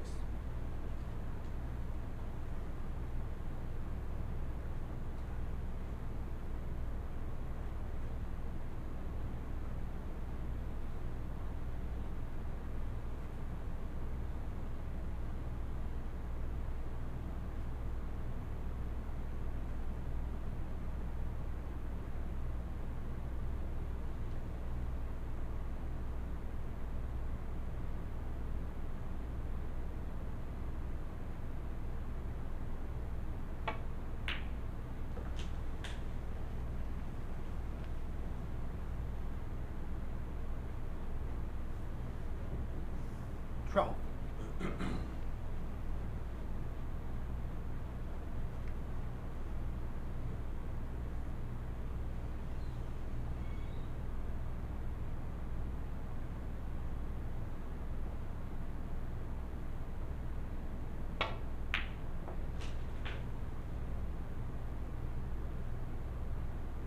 Thirteen.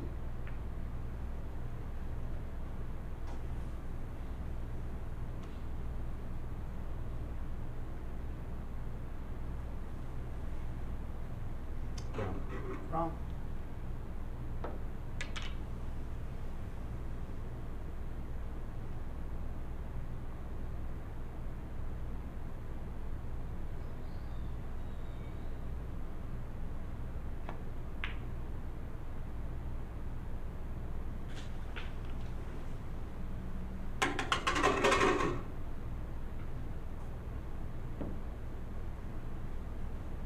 Seventeen.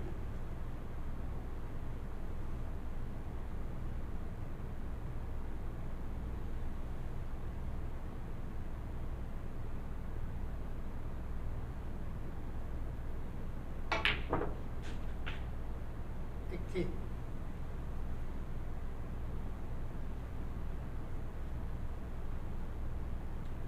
Black.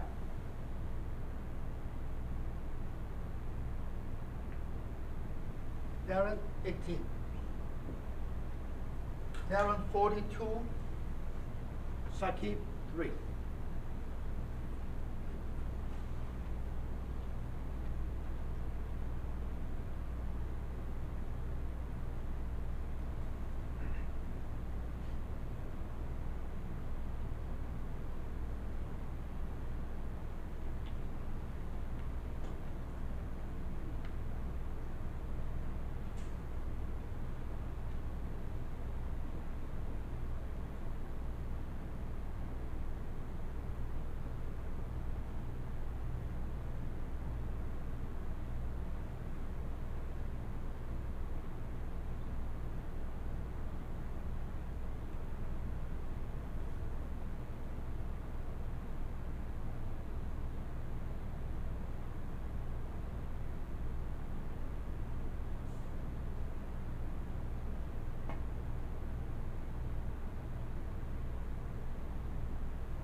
Follow the miss. Darren, 4.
4.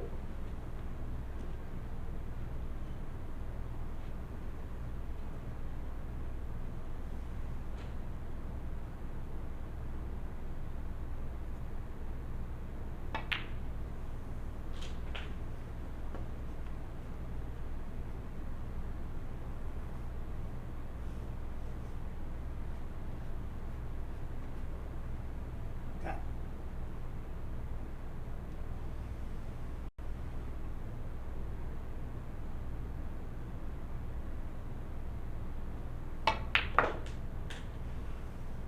Eleven.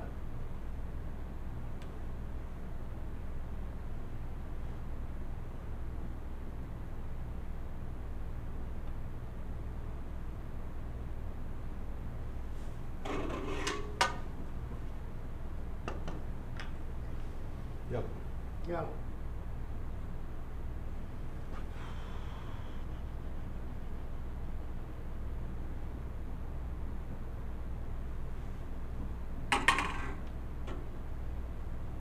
Black.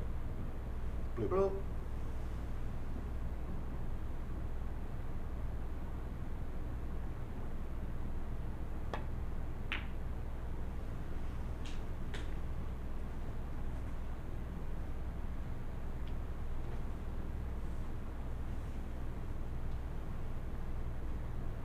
Sixteen.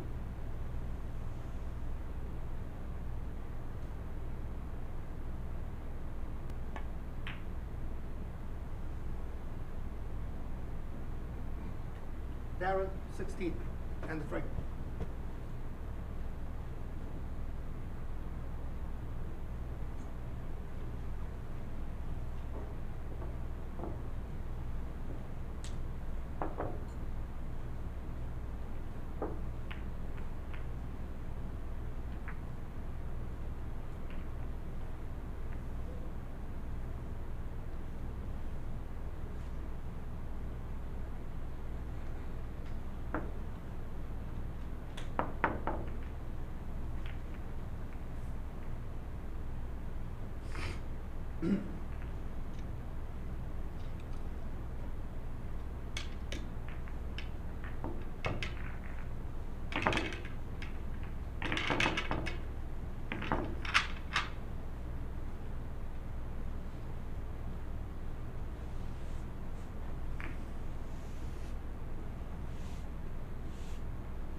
Frame 6.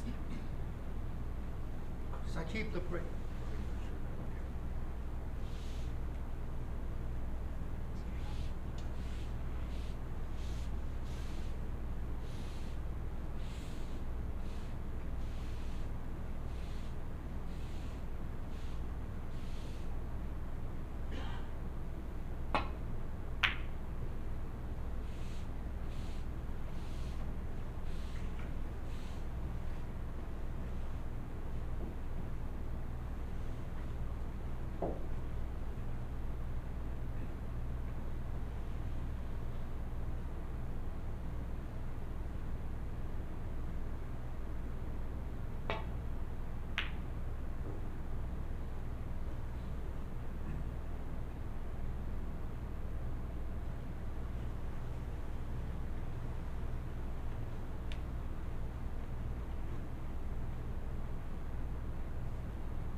Foul and a miss. Darren, 6.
Error 1.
4.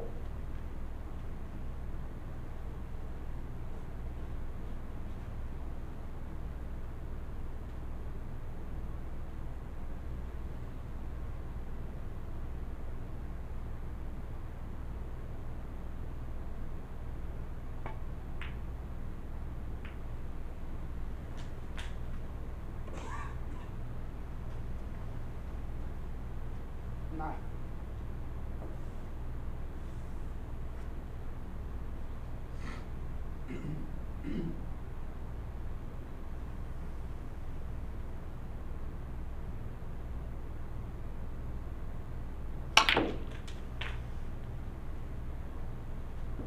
Ten.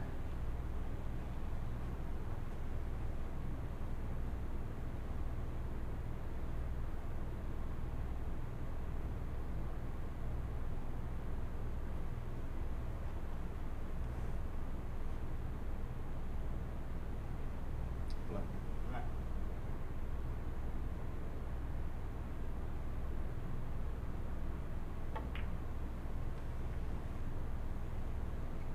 Darren, 10.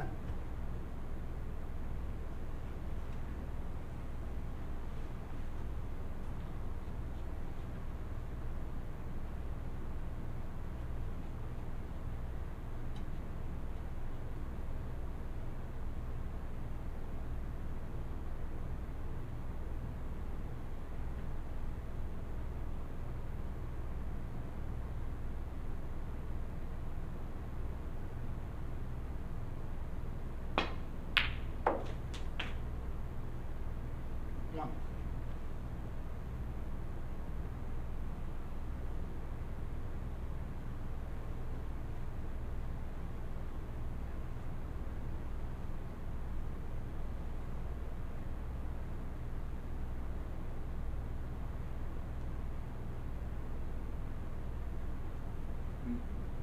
Queen.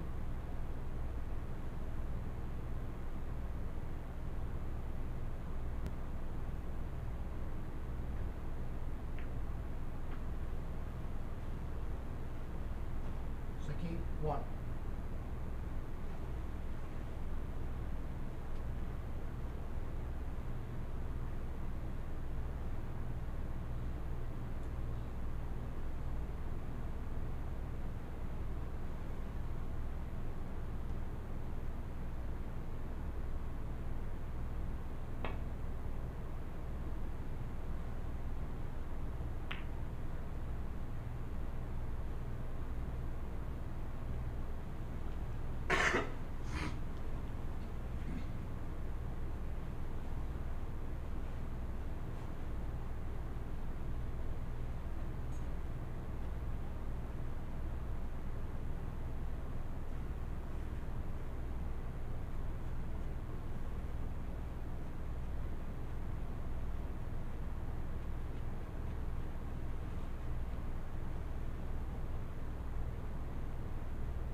One.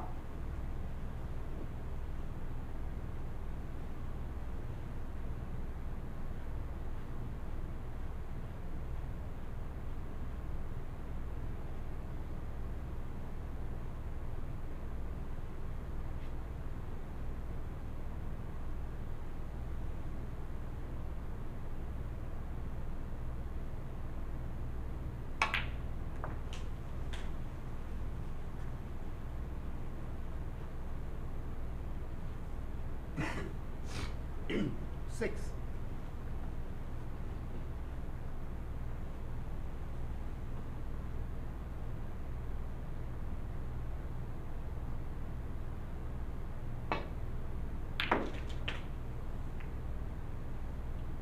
Seven.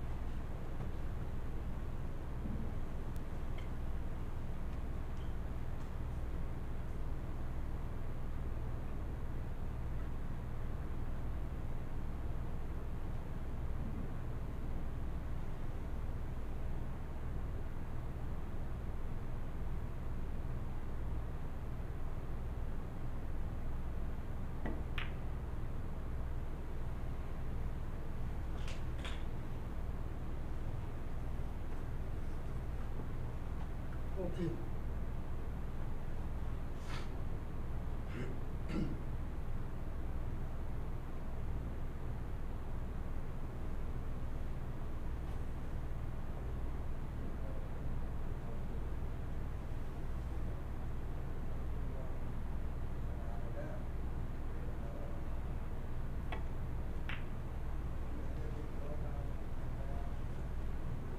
Down 14.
One.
9.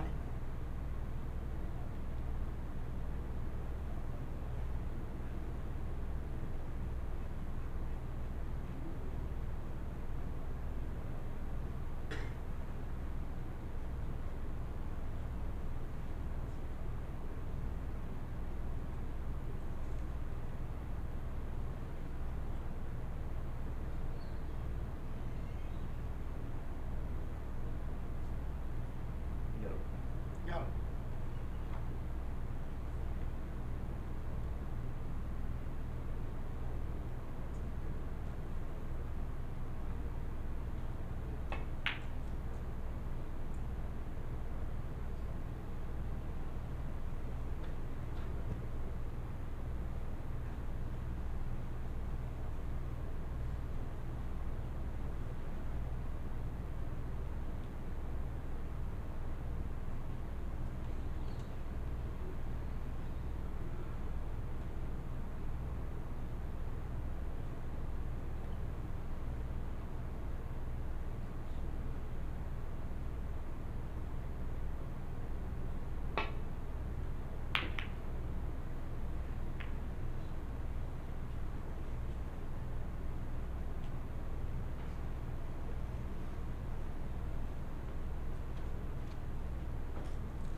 One.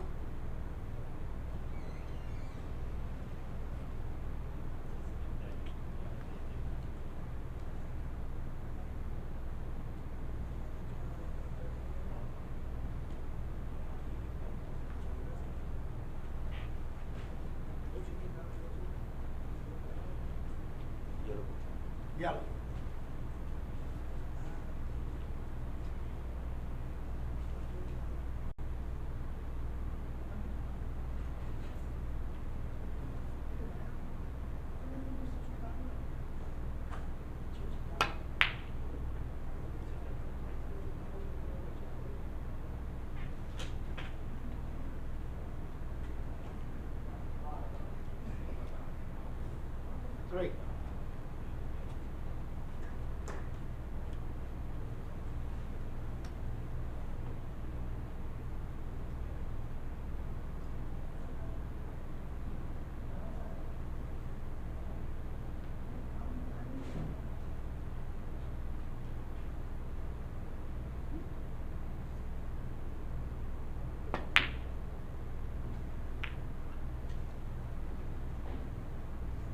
23.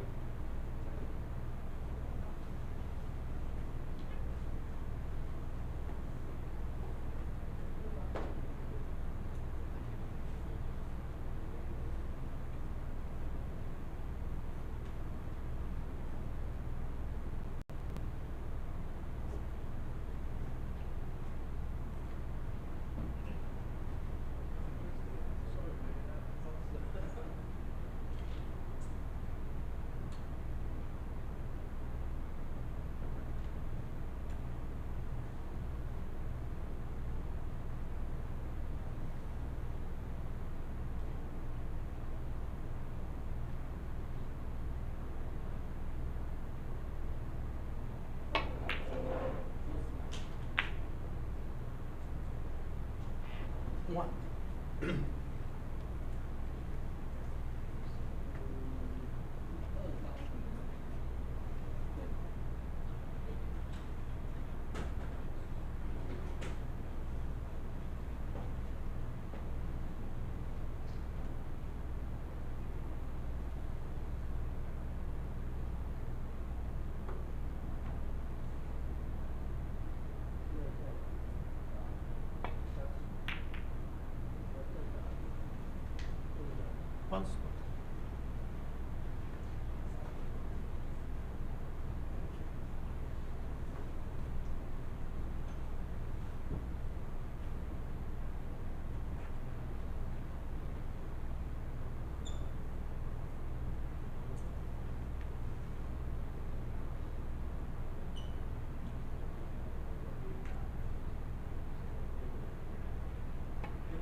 Out.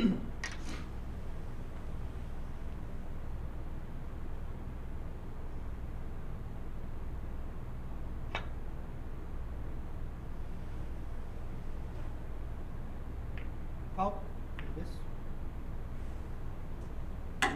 Strike 7.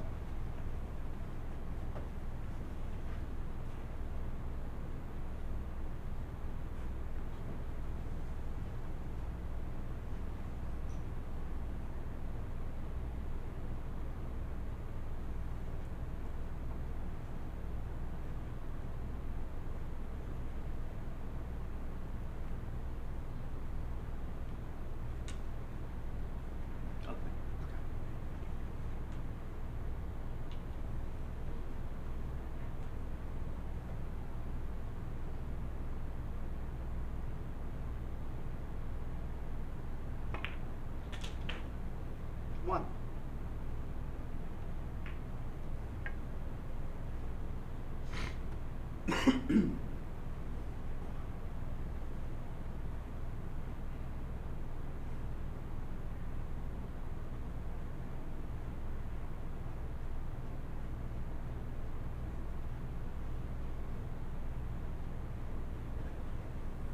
Low. Low.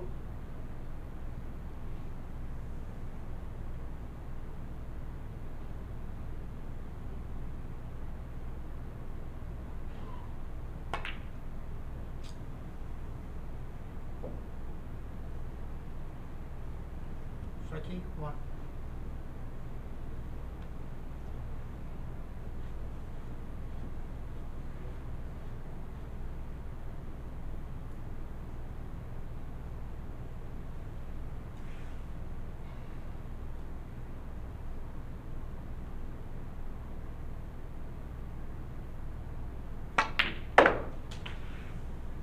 One.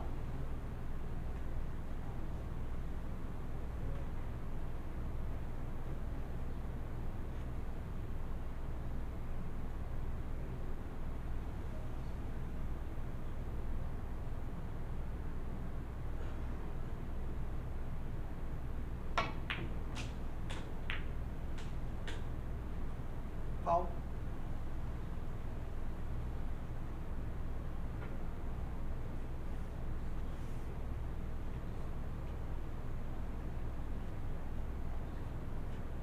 Darren 1. Shaquille 6.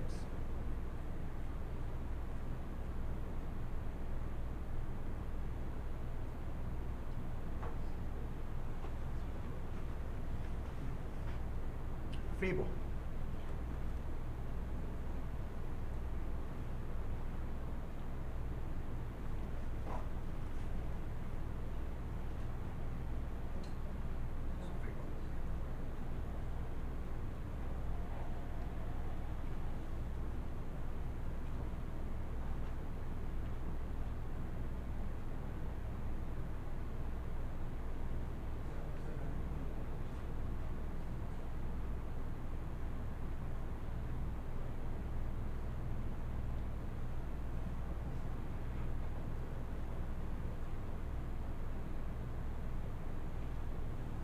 Green.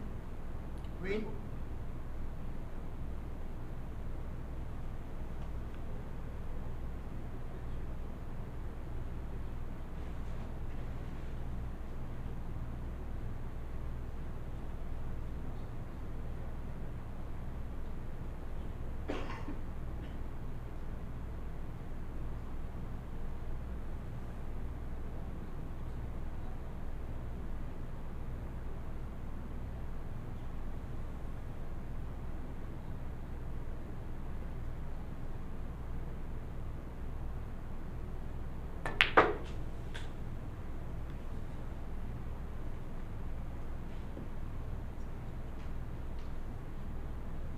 One.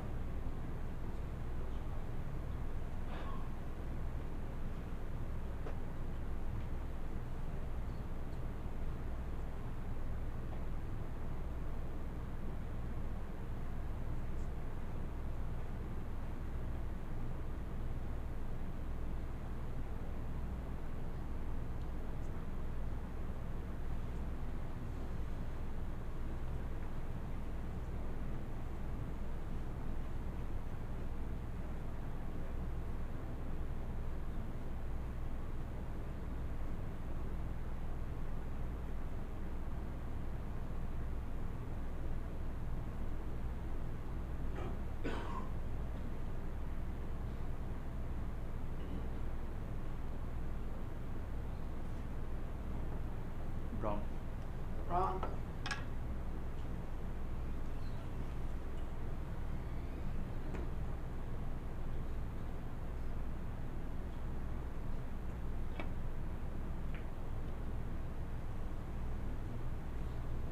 Sakim, 1.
Darren, 39. Sakim, 28.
11.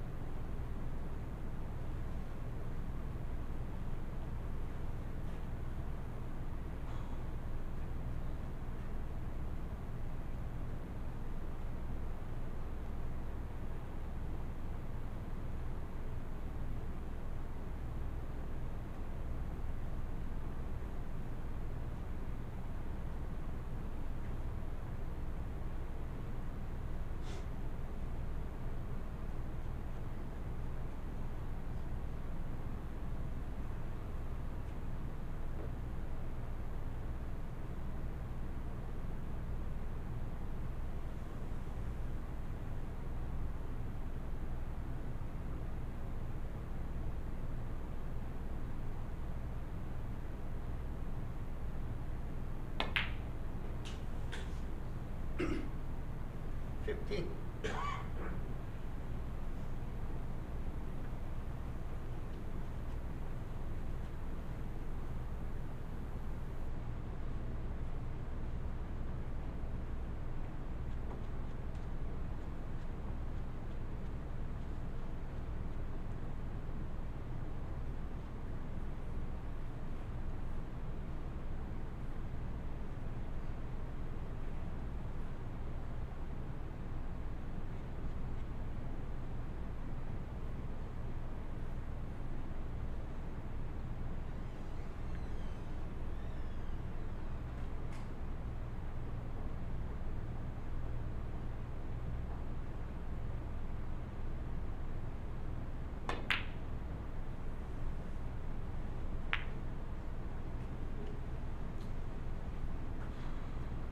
So I keep 15.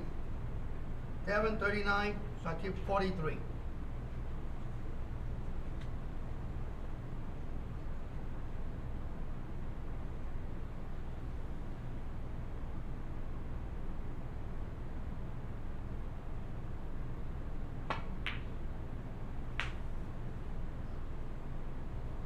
Five.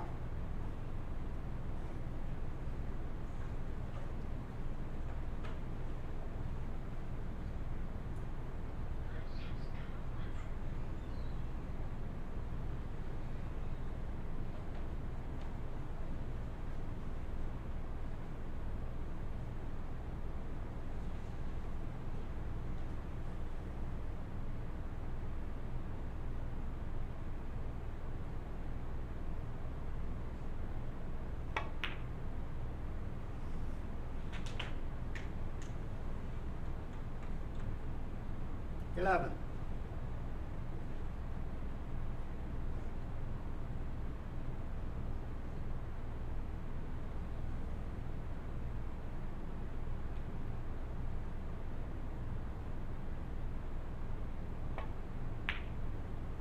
$18 in the French balance.